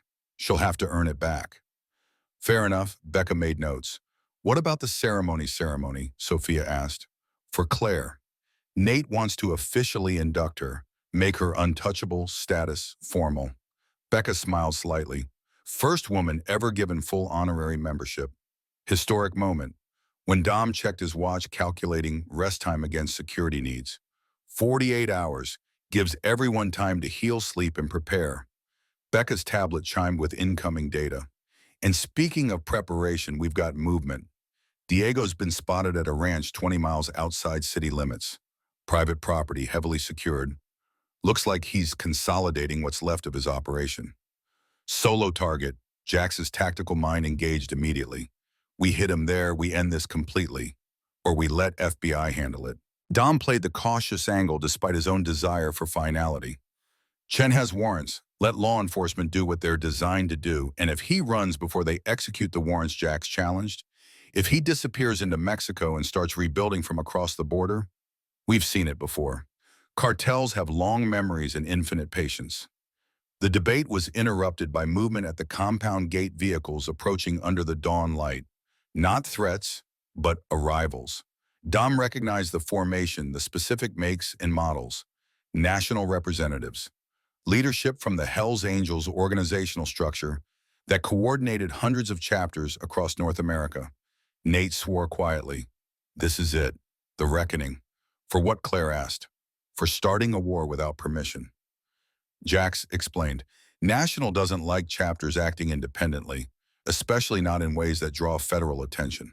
3 men dismounted from their bikes, all wearing national officer patches, all carrying themselves with authority that came from controlling vast criminal networks that occasionally masqueraded as motorcycle clubs. The lead representative, a man called Iron, approached Nate with formal courtesy that barely concealed judgment. State President Sterling. We need to discuss Arizona Charter's recent activities. Nate straightened every inch, the Korean War veteran who'd commanded men under fire. Happy to discuss. In private or public's fine. Iron surveyed the assembled brothers. Everyone here participated. Everyone should hear what National has to say. The courtyard fell silent. Dom positioned himself beside Nate Jax on the other side, solidarity and formation. Whatever came next, they'd face it together. The principle that had governed their brotherhood since Vietnam. No man stands alone. Iron pulled out a folder of official documentation. Arizona Charter engaged cartel forces without authorization, conducted military-style operations on civilian territory, destroyed significant criminal assets, cooperated with federal law enforcement, all violations of standing protocols. Nate didn't flinch. All accurate, also all necessary. We protected women. We saved lives. We did what was right. Right isn't the question. Iron's voice hardened. Authorized is the question. You've exposed every charter in the Southwest to cartel retaliation. Put brothers from California to Texas at risk because Arizona decided to play hero. We decided to protect our families. Dom interjected, knowing he was out of line speaking to national officers, but unable to stay quiet. Marcus Reeves, a former brother, sold us to the cartel, gave them intelligence on our operations and our women's network. We responded appropriately. Appropriately would have been calling National, letting us coordinate a response that didn't paint targets on 500 brothers. Iron pulled out Dom's patch, holding it up. Dominic Kane, president of Arizona Charter, subject to immediate removal for conduct unbecoming. The words landed like mortars. Removal meant everything Dom had built for 15 years dissolved. The network, the brotherhood, the purpose that had kept him functional after Sarah died. He stood straight, accepting consequence, refusing to show the grief cutting through his chest.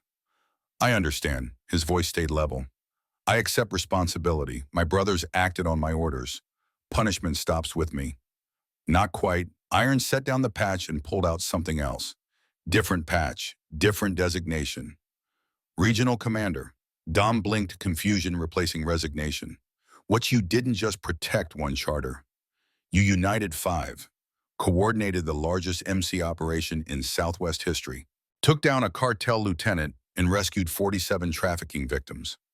Iron's stern expression cracked into something approaching approval. National doesn't punish that. National promotes it.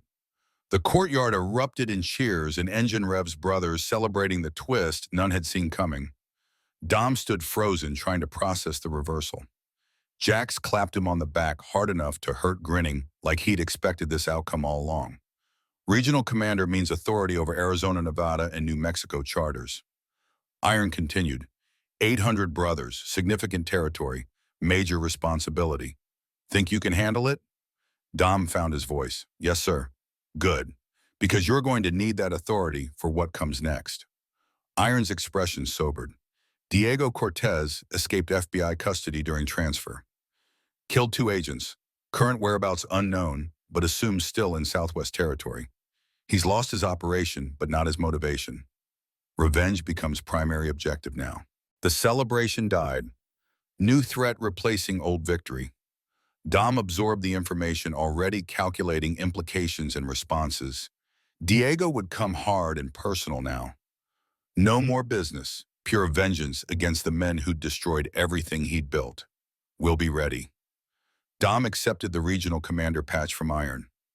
Whatever comes, we'll be ready. The national representatives left after finalizing paperwork and issuing updated protocols. The brothers dispersed to rest and recover, adrenaline crash hitting everyone now that immediate danger had passed. Dom found himself alone on the porch as morning light climbed toward noon heat, holding his new patch and thinking about what it meant. Sophia joined him, moving slower now as pregnancy advanced into 3rd trimester. That's a big deal. Regional Commander? Biggest deal I've had since president. Dom turned the patch over in his hands. More brothers, more responsibility, more people depending on me to make right calls. You've been making right calls for 50 years. She took the patch from him, examining the embroidery. This is just recognition of what everyone already knew. You're a leader. You protect people. That's who you are. Costs too much sometimes. Dom's exhaustion showed through. All this violence, all this risk. For what? So I can wake up tomorrow and do it again. So 47 women wake up tomorrow free. Sophia handed back the patch. So our baby grows up with a father who taught them that standing up to evil matters. So I get to keep loving a man I'm proud of instead of resenting him for cowardice. Dom pulled her close, feeling the baby kick protest at being compressed between them. When did you get so wise? When I married a man old enough to have learned these lessons already. She smiled against his chest. I'm just reminding you what you already know. That this fight is worth it. That you're worth it. That we're all worth protecting. They stood together, watching the desert shimmer with heat waves. The compound's walls keeping out physical threats, while emotional ones moved freely through every relationship and commitment. War never really ended. It just paused between battles. The trick was finding meaning in the pauses. Building something during the peace worth protecting when violence returned. Claire emerged from the medical bay, her wounds dressed, her white vest exchanged temporarily for clean clothes. She spotted Dom and Sophia and approached with the careful respect of someone still learning the hierarchy. Sorry to interrupt, just wanted to say thank you for the vest, for trusting me, for letting me be part of something bigger than survival. You earned it. Dom meant it without reservation. What you did tonight, the women you helped rescue, that's what Shield Sisters was always meant to be. Warriors protecting the vulnerable. Sarah would be proud, Sophia added, of both of you, of everything you've built. Sarah started it. Dom touched the pendant. Sophia wore his late wife's angel wings. We just kept building after she couldn't anymore. That's what legacy means. Continuing the work when the founder's gone. Good thing you're not planning on being gone anytime soon. Jax interrupted, limping over with his permanent injury. Because we've got a ceremony to plan in 48 hours and a cartel lieutenant to track down. Your schedule's pretty full. When isn't it? Dom accepted the ribbing with tired affection. What's the latest on Diego? Disappeared completely. Jax's humor faded. FBI's searching, but he's got resources, money, connections, could be anywhere from Tijuana to Tucson, or right here waiting to strike. Dom scanned the horizon automatically. Man loses everything, revenge becomes the only currency he understands. Then we make sure we're ready when he comes. Jax's confidence never wavered despite the odds. We've survived worse than one angry cartel lieutenant. Have we? Dom questioned. Because right now I'm feeling every one of my 58 years. Every scar, every old wound. I'm tired, Jax. Bone tired. War's tiring. Jax gripped his shoulder. That's how you know you're still alive to feel it. Dead men don't get tired. They just stop. Inspirational. Dom's sarcasm couldn't quite hide his gratitude. You should write fortune cookies. I'll add it to my retirement plans. Jax laughed. Right after teaching sniper courses and finishing my memoir. You're writing a memoir? Hell no. I'm just listing impossible things I'll never do. Jax's expression turned serious. Listen, Diego's out there. Marcus too. This isn't over. But tonight we won. Tomorrow we'll fight again. That's the rhythm. Victory and vigilance. Rest when you can. Fight when you must. That's all warriors get. It's enough. Dom looked at Sophia, at Claire, at his brothers scattered across the compound. It has to be enough because it's all we've got. The day burned toward evening, the desert cooling degree by incremental degree. Dom finally allowed himself to rest, retreating to the bedroom with Sophia, where sleep came fast and dreamless. His body surrendered to exhaustion, trusting his brothers to maintain watch, trusting the walls to hold, trusting that tomorrow's threats could wait until tomorrow. When he woke hours later, the sun had set and stars filled the sky, same stars that had watched over every war he'd fought, constant and indifferent and beautiful in their distance. He rose quietly, leaving Sophia sleeping, and walked outside to find the compound peaceful under night watch. Becca found him there, tablet ever present, data constantly updating. We've got preliminary psych evaluations on the rescued women. Most will need extensive therapy, some will never fully recover. But they're alive. That's something. That's everything. Dom took the tablet, scanning reports. What's the plan for long-term placement? Shield Sisters has safe houses, but capacity is limited. Becca highlighted numbers. We'll need to expand. More properties, more counselors, more funding. I'll handle funding. Dom's promotion to regional commander came with access to broader resources. 800 brothers means 800 contributions. We'll make it work. You always do. Becca retrieved her tablet. I sometimes wonder if Sarah knew what she was starting. If she understood how big this would become. She understood people needed help. Dom remembered his wife's fierce compassion. Everything else grew from that. Help one person, then another. Eventually it becomes a network, a movement, a reason to keep fighting. Is that what gets you through? Becca asked. The network, the movement family gets me through. Dom gestured at the compound, the brothers, the women, the whole complicated structure. Blood family and chosen family. Sophia and the baby. Jax and the brothers. You and the Shield Sisters. Claire and every woman we've rescued. That's what makes waking up worth it. Even when it's hard. Especially when it's hard. Dom smiled slightly.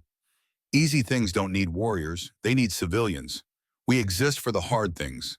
The impossible things. The situations where someone has to stand between evil and innocence and refuse to move.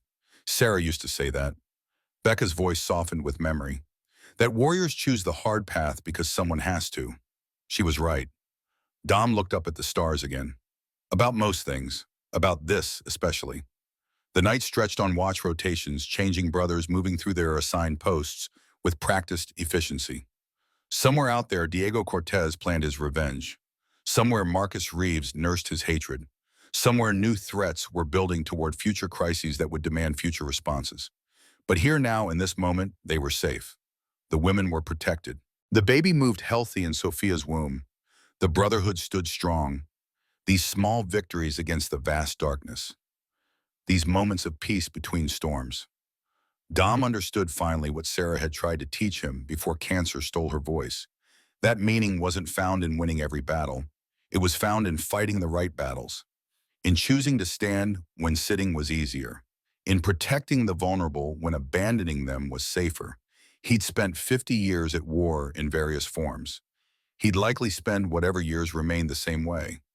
But the war had purpose now, had names and faces and reasons beyond survival, had Sophia and their baby, had Claire and 47 rescued women, had Jax and 800 brothers, had Shield sisters and the whole complicated network of people choosing to fight rather than surrender. That was enough, had to be enough, because morning would come with new threats and new demands and new battles to fight. But tonight they'd won. Tonight they were safe. Tonight the stars watched over them and found them worthy. Warriors didn't ask for more than that. 48 hours passed in the peculiar compression of time that follows combat.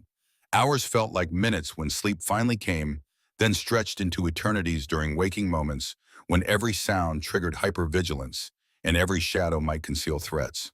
The compound maintained elevated security guard rotations, doubled perimeter patrols, running constant loops through desert terrain.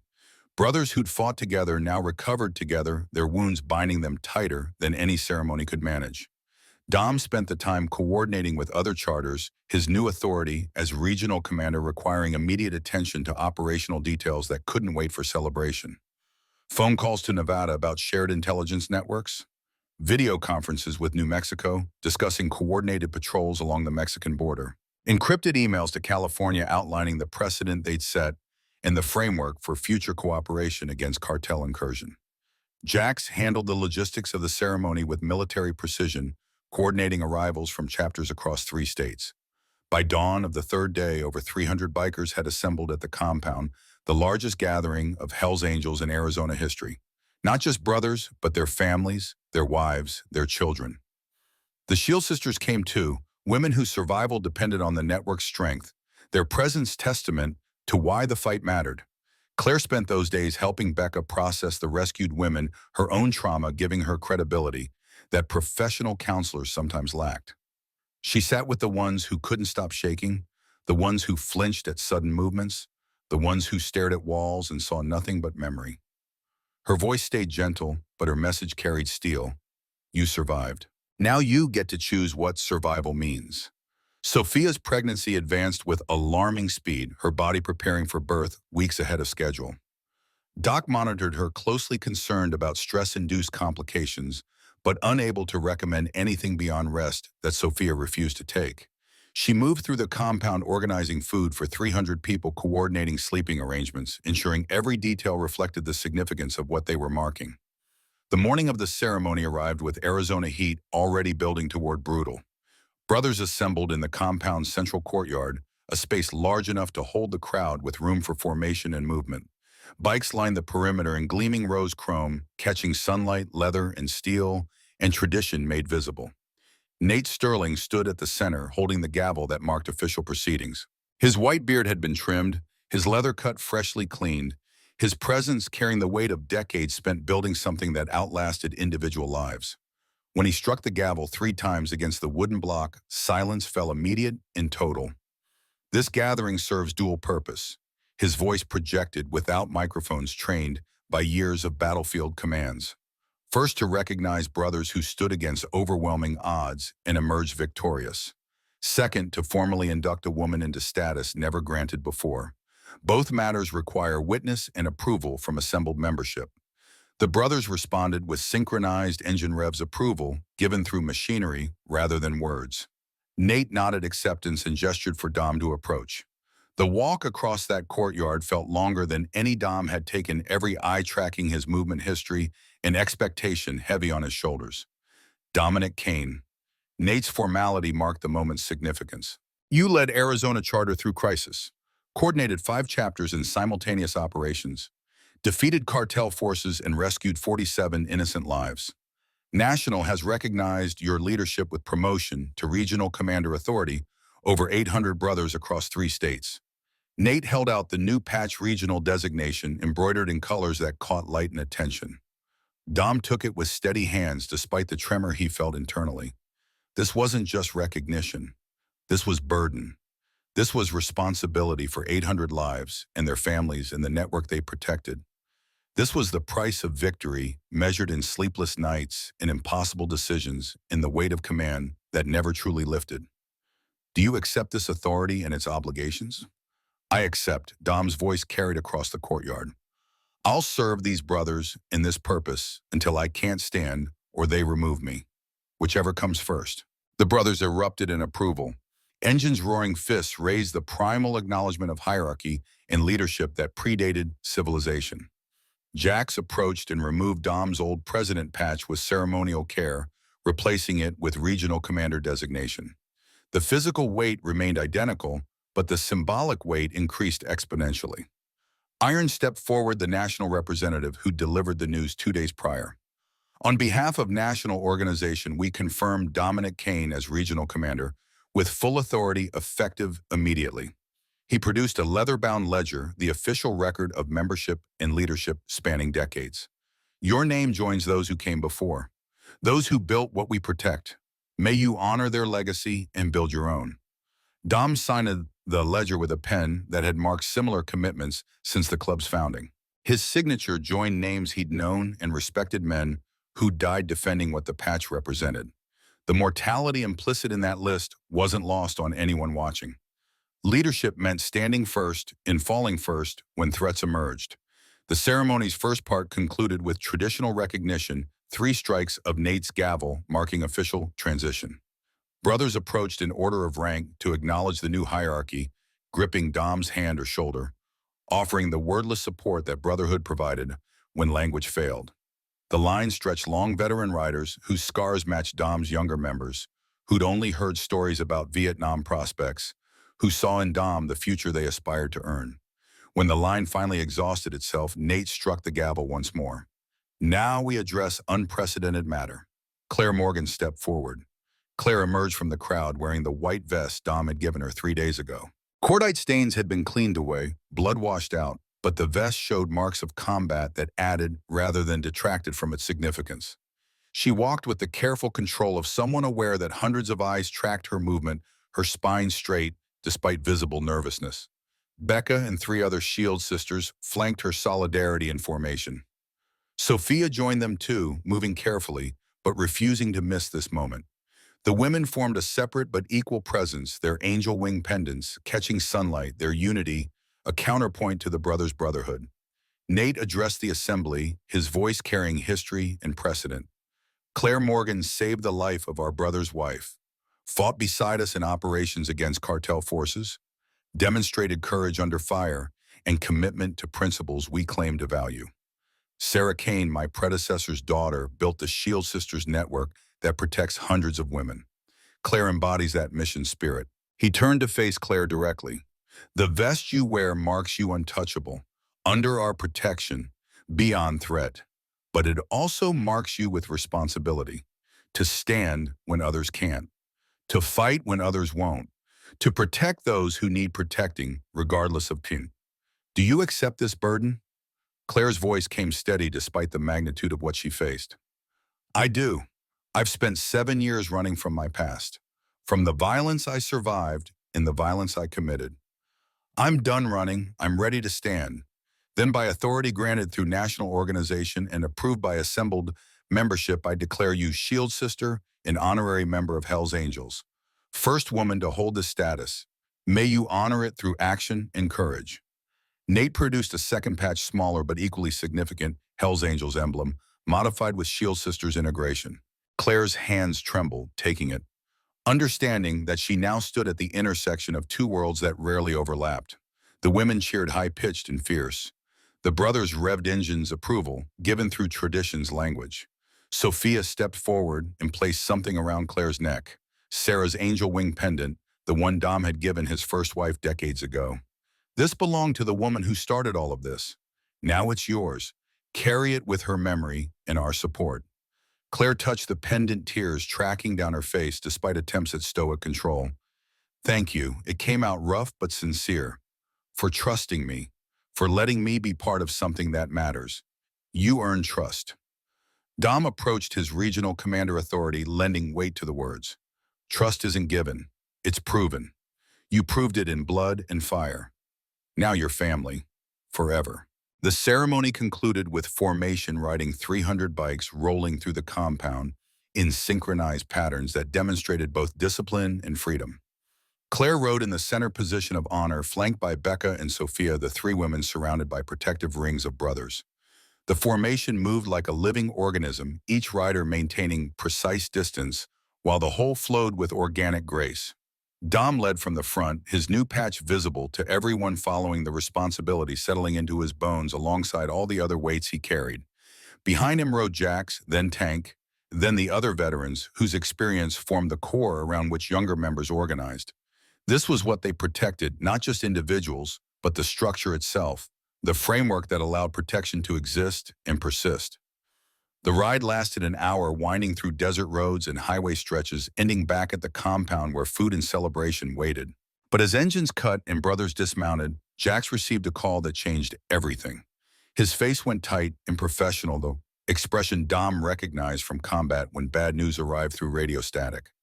FBI just raided Diego's ranch, found it empty except for surveillance equipment. He's been watching us.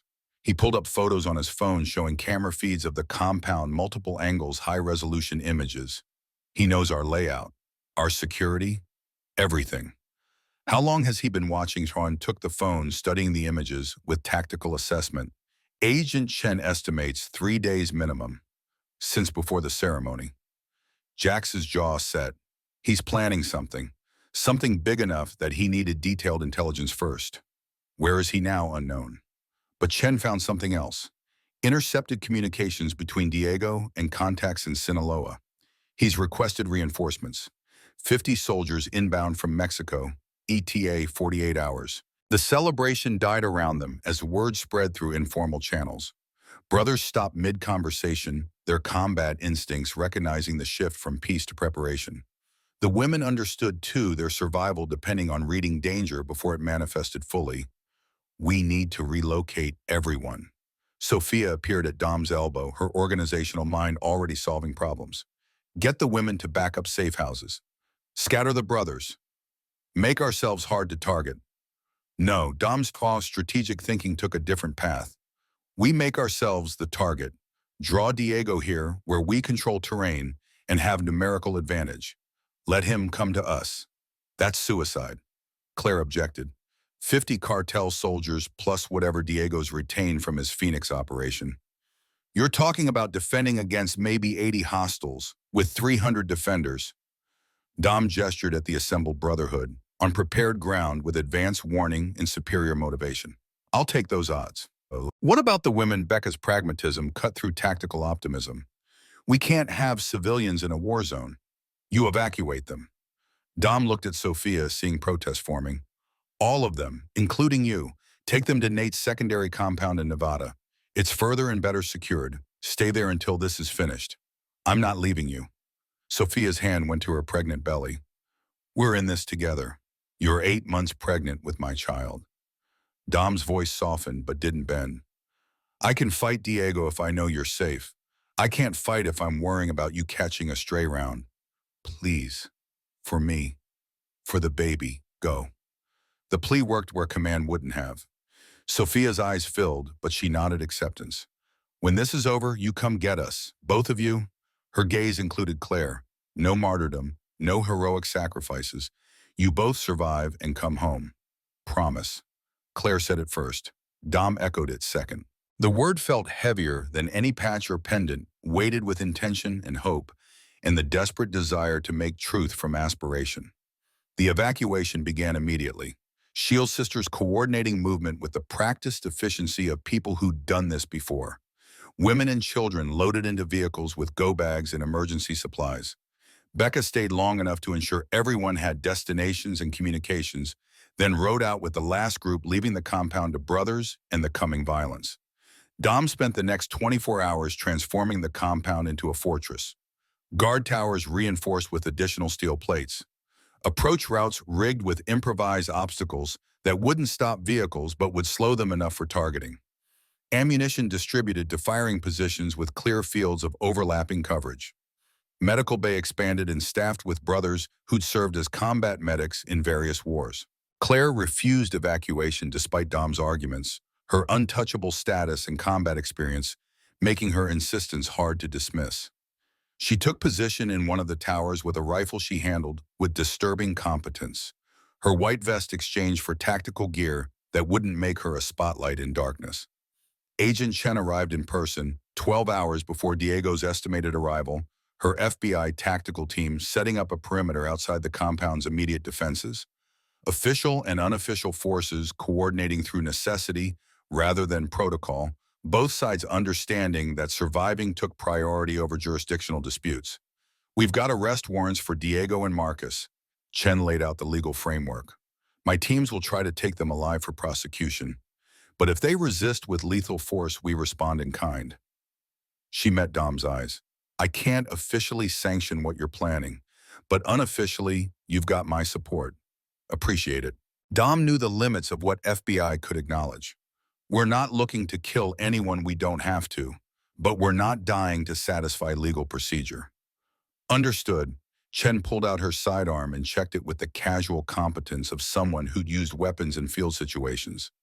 I've got 3 daughters. What you're doing protecting these women building this network. My girls live in a safer world because of it. So unofficially, thank you. The words carried unexpected weight. Dom had spent so long focused on immediate threats that broader impacts sometimes became invisible. But Chen represented that impact her daughters and thousands like them, benefiting from the shield Dom and his brothers maintained. The fight mattered beyond the individual battles. The war had meaning beyond the casualties. Night fell and the compound went dark lights, extinguished positions, manned by brothers whose eyes had adjusted to blackness in jungles and deserts across half a century. Night vision equipment distributed where available, backup iron sights zeroed where not. The defensive positions created interlocking fields of fire with no dead zones. Military doctrine applied through civilian structure. Dom walked the perimeter one final time, checking positions, offering words of encouragement or tactical adjustment. The brothers responded with quiet confidence, their faith in his leadership absolute despite the odds.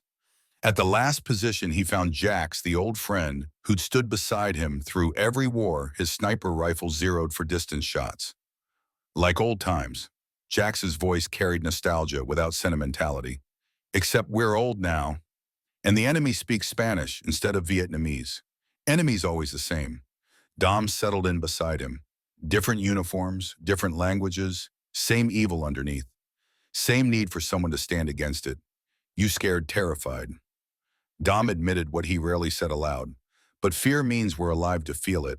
Dead men don't get scared. Inspirational. Jax echoed the earlier conversation with deliberate callback. Still writing fortune cookies in your head. Someone has to document our wisdom. Dom smiled despite the tension. For future generations, who'll wonder why we did this, they'll know why. Jax gestured at the compound, the brothers, the purpose that had assembled them. Same reason men always fight, to protect what matters from those who destroy it. The radio crackled with incoming intelligence from FBI surveillance. Multiple vehicles approaching from south. Convoy formation, estimated 20 to 30 hostiles. ETA 10 minutes. Here we go. Dom keyed his radio, all positions standby. Let them come into the kill zone before engaging. Conserve ammunition. Pick targets. Make every round count. The night held its breath. Brothers tensed behind their weapons. Claire's position in the tower provided overwatch with clear sight lines to approaching routes. Chen's tactical teams positioned for rear security and emergency medical response. Everything prepared. Everything ready. Everything depending on the next few minutes. Headlights appeared in the distance, multiple vehicles moving without attempt at stealth. Diego wasn't sneaking, he was announcing. The convoy included trucks and SUVs, windows open, weapons, visible men hanging from running boards like some paramilitary parade. Arrogance or confidence the displays showed, Diego thought numbers guaranteed victory. The vehicles entered the compound's outer perimeter, and the first improvised obstacles slowed them as designed. Caltrops shredded tires. Oil slicks sent trucks sliding. Spike strips disabled the lead vehicle entirely. The convoy snarled into chaos and confusion exactly as Dom had planned. Now his command unleashed coordinated fire from every position, muzzle flashes bright against darkness, tracers drawing lines through night air. The cartel soldiers responded with automatic weapons fire, the sound-deafening bullets chewing through metal and wood and flesh with brutal indifference. The fight devolved into sustained exchange, neither side gaining advantage, casualties mounting on both sides. Dom fired controlled bursts, dropping targets, reloading, firing again. Beside him, Jax worked his rifle with sniper precision, each shot carefully placed, cartel soldiers dropping before they understood what had killed them. Claire's position reigned, suppressing fire down on flanking attempts, her accuracy suggesting more training than Dom had credited. She moved between targets without hesitation, the white vest she'd worn replaced with tactical black, but her determination unchanged. This woman who'd killed her abusive husband now killed men who threatened the family she'd chosen. The engagement lasted 20 minutes of sustained violence before cartel forces broke and retreated, leaving dead and wounded scattered across the approach. Dom counted 12 bodies, another 8 wounded badly enough to stop fighting. His own brothers had casualties, 3 wounded, 1 critical but stable. The tactical victory was clear but incomplete. Diego himself hadn't appeared in the assault. Because it wasn't an assault, it was a probe, testing defenses, learning where strength concentrated and where gaps existed. The real attack would come next when Diego knew what he faced and how to overcome it. The respite lasted 2 hours. Time to treat wounded, redistribute ammunition, shore up damaged positions. Chen's medical teams evacuated the worst casualties, while FBI perimeter teams reported continued enemy presence surrounding the compound. Diego was establishing siege, cutting off escape, and resupply planning to grind them down through attrition. Dom understood the strategy because he'd used it himself in Vietnam. Contain the enemy, deny reinforcement, apply steady pressure until defense collapsed from exhaustion or desperation. It worked if you had time and numbers. Diego had both.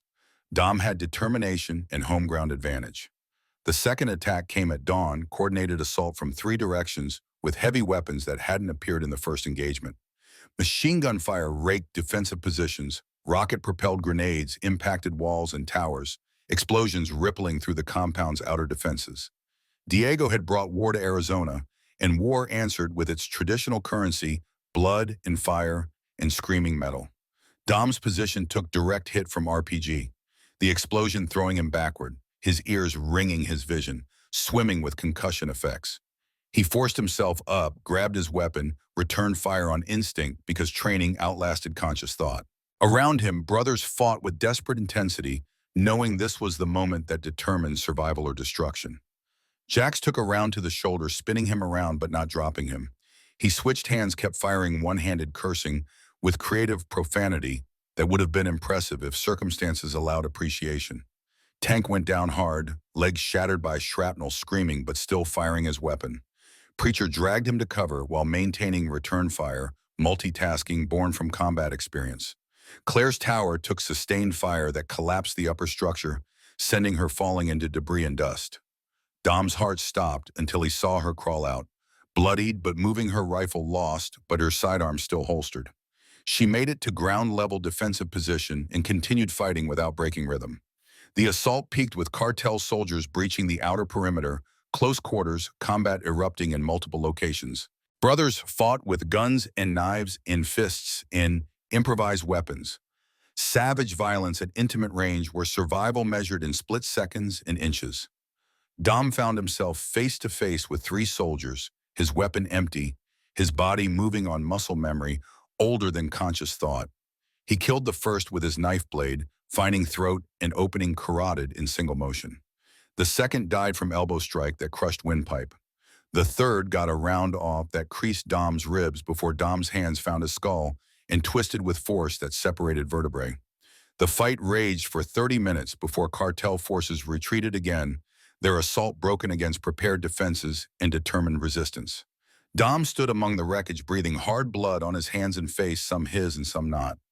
Around him, brothers checked casualties and counted ammunition, the grim accounting that followed combat. 8 brothers down. 3 dead, 5 wounded, too badly to continue fighting. The price of victory climbing toward the cost of defeat. Dom's ribs screamed protest where the bullet had creased, but the wound was superficial. He'd survived worse in Vietnam. Would survive worse here if necessary. Chen approached her own tactical gear, blood stained her face, carrying the expression of someone who'd seen death up close. Diego pulled back, but he's consolidating for final push. My intelligence says he's down to maybe 40 effectives. You've got about 60 still combat capable. Next engagement decides everything. Then we make it count. Dom reloaded his weapons with deliberate care. Where is he, Diego himself? He hasn't shown in either assault. Command vehicle rear position. Chen showed thermal imaging. He's directing operations but staying out of direct fire. Coward's tactics. Smart tactics. Dom studied the image. Kill the commander, fight ends. That's our target. He looked at Jax, his shoulder wrapped in field dressing but still functional. Can you make the shot? 1,000 meters high-value target, hostile environment. Jax checked his rifle's optics. I've made harder shots after worse injuries. Give me clear sightline and steady rest. I'll put him down. The plan formed through necessity and desperation. Create opening for Jax's shot by concentrating defensive fire to push cartel forces away from Diego's position. Give the sniper 30 seconds of opportunity to thread needle between cover and visibility. End the fight with single bullet instead of sustained attrition that would kill everyone defending. The final assault came an hour later as the sun climbed toward noon heat. Diego's remaining forces hit with everything left coordinated fire designed to overwhelm through sheer volume. Dom's brothers responded with disciplined volleys, conserving ammunition, picking targets, creating the opening they needed. Jax lined up the shot from reinforced position, his rifle steady despite injured shoulder, his eye to the scope showing target acquisition. Diego stood beside his vehicle, gesticulating orders, visible for brief moment between cover movements. Jax's finger found the trigger. His breath released. The rifle cracked once. Diego's head snapped back, the bullet entering above his left eye and exiting through occipital bone in spray of red mist. His body collapsed, boneless brain function terminated before he hit ground. The cartel commander's death transmitted instantly through his forces, their coordination dissolving into confusion and panic. Target down, Jax's confirmation crackled through the radio. Command is eliminated. The cartel soldiers broke, completely abandoning positions, fleeing in vehicles that still ran. Chen's FBI teams moved in for arrests, capturing those too wounded or shell-shocked to escape. Within 10 minutes, the compound fell silent, except for moans of injured and the ringing aftermath of sustained gunfire. Dom stood in the courtyard, surrounded by evidence of battle shell casings, ankle-deep blood, pooling in dust structures damaged by explosives and sustained fire. His brothers gathered around him, exhausted and injured and alive. 63 had defended, 51 still stood, 12 had paid the price that war always extracted. Victory tasted like copper and ash. Like every war, Dom had survived. The enemy defeated, but the cost impossible to justify except through necessity. These 12 brothers died so 200 women could live. The math didn't balance, but mathematics never governed morality. Claire appeared at his side, her tactical gear torn, her face painted with dust and blood. Her hand found his and squeezed once, communication beyond language. They'd survived. They protected what mattered. The fight had cost, but hadn't taken everything. Chen approached with her tactical team securing the perimeter. Diego Cortez is confirmed dead. We've arrested 23 cartel soldiers. Another dozen died in the assault. She paused, respect clear in her expression. What you did here today will ripple through cartel operations for years. They'll think twice before targeting MC operations. Good. Dom's voice came rough from shouting commands and breathing smoke. Maybe next time they'll think 3 times and decide it's not worth it. What about Marcus? Claire asked. He wasn't in the assault. No. Chen pulled out her phone showing surveillance photos. He was arrested 2 hours ago in Tucson. FBI had him under surveillance since the compound raid. Once Diego died, Marcus tried to run. We picked him up at the border crossing. He's facing federal charges, conspiracy, trafficking, attempted murder, racketeering. He'll die in prison. The news should have brought satisfaction, but Dom felt only exhaustion. Marcus defeated, Diego dead. The immediate threats neutralized. But the cost remained 12 brothers who'd ridden out and wouldn't ride back. Their families waiting for news that would shatter worlds. The price that someone always paid when warriors chose to stand. The memorial service happened 3 days later. 12 flag-draped caskets in a line, brothers and families gathered in numbers that overwhelmed the compound's capacity.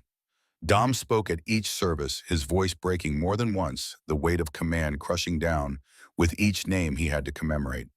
These men had died on his orders, protecting his vision, trusting his leadership. Their deaths belonged to him. Sophia returned from Nevada for the services. Her pregnancy advanced enough that Doc restricted her movement, but couldn't prevent her attendance. She stood beside Dom, providing silent support, her hand in his, her presence the reminder of why the fight had mattered. Their child would grow up in a world slightly safer because 12 men had chosen to stand. After the final service, as sunset painted the desert in shades of blood and fire, Sophia's water broke. The timing felt cosmically appropriate, death and life intersecting in the same space, loss and hope tangled together in ways that made sense only in retrospect. Doc mobilized the medical bay, transformed from trauma center back to delivery room. Sophia's labor progressed fast, her body pushing towards completion with urgency that allowed no delay. Dom stayed beside her through every contraction, his hand crushed in her grip, his words of encouragement, repetitive but sincere. 8 hours after her water broke, their daughter entered the world screaming protest at the sudden cold and light and noise. The doctor placed her on Sophia's chest, tiny and perfect and alive. Her eyes screwed shut against reality, too bright and overwhelming. Dom touched her hand and her fingers wrapped around his thumb with surprising strength grip that held promise and demand and future. "What's her name?" Doc asked, preparing paperwork. "Sarah," Sophie answered, first tears streaming. For Dom's first wife who started all this. Her middle name is Claire, for the woman who saved us. And her last name is Emily, for the daughter Dom lost. Sarah Claire, Emily Kane. Dom couldn't speak, his throat closed by emotion too large for words. This child represented everything he'd fought for across 50 years. The hope that drove him through horror, the reason warfare occasionally justified its terrible price. She was legacy made flesh, the future he'd protected with present violence, the answer to every question about whether standing mattered. Claire appeared in the doorway, her white vest worn over civilian clothes, her expression soft with emotion she usually guarded. "Can I?" Sophia nodded and Claire approached carefully, looking down at the baby with wonder and something deeper. "This is what we fought for," her voice barely audible. "This innocence, this potential, this chance, this is what we always fight for." Dom agreed. The future, the hope that tomorrow could be better than yesterday if someone stands in the gap between them. The baby girl slept oblivious to the weight of expectation and legacy surrounding her birth. She knew only warmth and heartbeat and the primal security of her mother's arms. The rest would come with time and growth and the endless complications of living in a world that contained both evil and warriors willing to fight against it. 3 months passed in the accelerated blur that new parents experience universally. Sarah grew with alarming speed, her eyes opening to track movement, her hands grasping objects, her voice finding range through crying and cooing. Dom discovered reserves of gentleness he'd forgotten existed. His warrior's hands learning to hold fragile life with reverence rather than weapons with determination. The Shield Sisters network expanded, now operating safe houses across 5 states, serving over 300 women annually. Claire became Becca's second in command, her combination of survival experience and tactical competence making her invaluable for complex extractions. The white vest she wore marked her untouchable, but the angel wings pendant marked her family. The Hells Angels consolidated their victory, Diego's death creating power vacuum that smaller, less ambitious criminals filled. The cartels learned the cost of targeting MC operations, their strategic calculations, now including the probability of unified response. Marcus Reeves went to trial and received 4 consecutive life sentences, his testimony against higher cartel leadership, buying him protective custody, but not redemption. Dom balanced his regional commander responsibilities with fatherhood, late-night feeding sessions, replacing late-night tactical planning. Jax recovered from his shoulder wound and resumed VP duties with additional permanent stiffness that made cold mornings painful. The brothers rebuilt damaged sections of the compound, their labor transforming destruction into improvement, loss into growth. On a Sunday morning 6 months after Sarah's birth, Dom stood on his own property's porch watching sunrise paint the desert in familiar colors. Sophia slept inside, exhausted from night feedings. Sarah dozed in her crib, tiny chest rising and falling with the reliable rhythm that parents learn to monitor obsessively. Claire's motorcycle pulled up the long driveway, her arrival announced by engine sound. Dom recognized without needing to look. She dismounted and joined him on the porch, 2 people who'd survived their separate wars and found unexpected alliance and shared purpose. Got a call. New situation. Woman in Flagstaff, 3 kids' husbands escalating. She needs extraction tonight. Claire said it matter-of-factly, the emergency that had become routine. You available always. Dom meant it without hesitation. This was the rhythm he'd found, the balance between peace and war that defined his life. Moments of quiet broken by necessity for violence, family time interrupted by duty rest, always temporary before the next fight. Let me tell Sophia and we'll ride out. The mission went smoothly, practiced efficiency making dangerous work appear routine. They extracted the woman and her children, delivered them to safe house, ensured they had resources and protection. Another family saved. Another victory in the endless war against men who believed power meant permission to harm. Riding back as sunrise approached, Dom felt the familiar weight of satisfaction mixed with exhaustion. 58 years old and his body protested every time he pushed it. But his spirit remained willing, his purpose clear, his commitment absolute. He'd keep fighting until he couldn't stand or they removed him, whichever came first. Sarah would grow up in a world where her father was regional commander of Hell's Angels and protector of women who couldn't protect themselves. She'd learned that violence existed, but so did those willing to stand against it. She'd understand that legacy meant more than genetics, that family included blood and choice, that honor came from action rather than words. Dom pulled into his driveway as full dawn broke. Sophia waiting on the porch with Sarah in her arms. The baby saw him, and her face lit with recognition, tiny arms reaching toward her father with absolute trust that he'd catch her. He dismounted and climbed the porch stairs, taking his daughter, feeling her solid weight in his arms, breathing in her scent of milk and innocence. Good ride, Sophia asked, knowing the answer, but needing to hear it anyway. Successful extraction. Woman and 3 kids safe. Dom looked at Sarah, her eyes wide and curious, studying his face with infant intensity. One more family protected. One more victory. How many is that now? Sophia leaned against him, the 3 of them forming unit against the world. I stopped counting. Dom touched Sarah's hand and she gripped his finger with that surprising strength babies possessed. Everyone matters equally. Every woman we save. Every child we protect. The numbers don't matter. The lives do. The sun climbed higher, burning away night's comfortable darkness, bringing heat and light and the endless demands of living. Dom stood with his family on the porch of the house he'd built in desert that had witnessed 50 years of his war. The fight continued, the threats evolved, the enemy changed faces but kept the same heart. But so did the defenders. So did the warriors who chose to stand when sitting was easier to fight, when running was safer to protect, when abandoning was simpler. The line between chaos and order remained thin, maintained by people willing to walk it daily, to risk everything repeatedly, to believe that their actions mattered, despite overwhelming evidence that darkness always returned. Dom was 58 years old. His body carried more scars than smooth skin. His past held more loss than victory. His future promised more conflict than peace. But his daughter slept in his arms. His wife stood beside him. His brothers rode when he called, and the network he protected sheltered hundreds who'd found safety when safety seemed impossible. That was enough. Had to be enough. Because morning had come with its demands and responsibilities and opportunities. The phone would ring with new emergencies. The radio would crackle with calls for assistance. The world would continue producing monsters and requiring warriors to stand against them. Dom was ready, would always be ready, until he couldn't stand or they removed him, until his last breath or his final battle, until peace came permanently or war claimed him completely.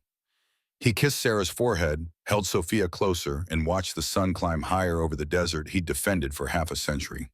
The land remained indifferent to his struggles, as indifferent as the stars that had watched him fight across 3 wars and countless battles. But indifference didn't matter. Only purpose mattered, only standing mattered, only the choice to keep fighting despite every rational reason to quit. Warriors didn't ask for more than that. They just kept showing up, kept standing, kept fighting, day after day, battle after battle, life after life, saved from death and worse than death. Dom was a veteran, a biker, a father, a commander, a warrior who'd found peace not in the absence of war, but in the presence of purpose. And he stood exactly where he was supposed to be, surrounded by the family he'd built and the legacy he'd earned, ready for whatever came next, because that was what warriors did. They stood ready, always.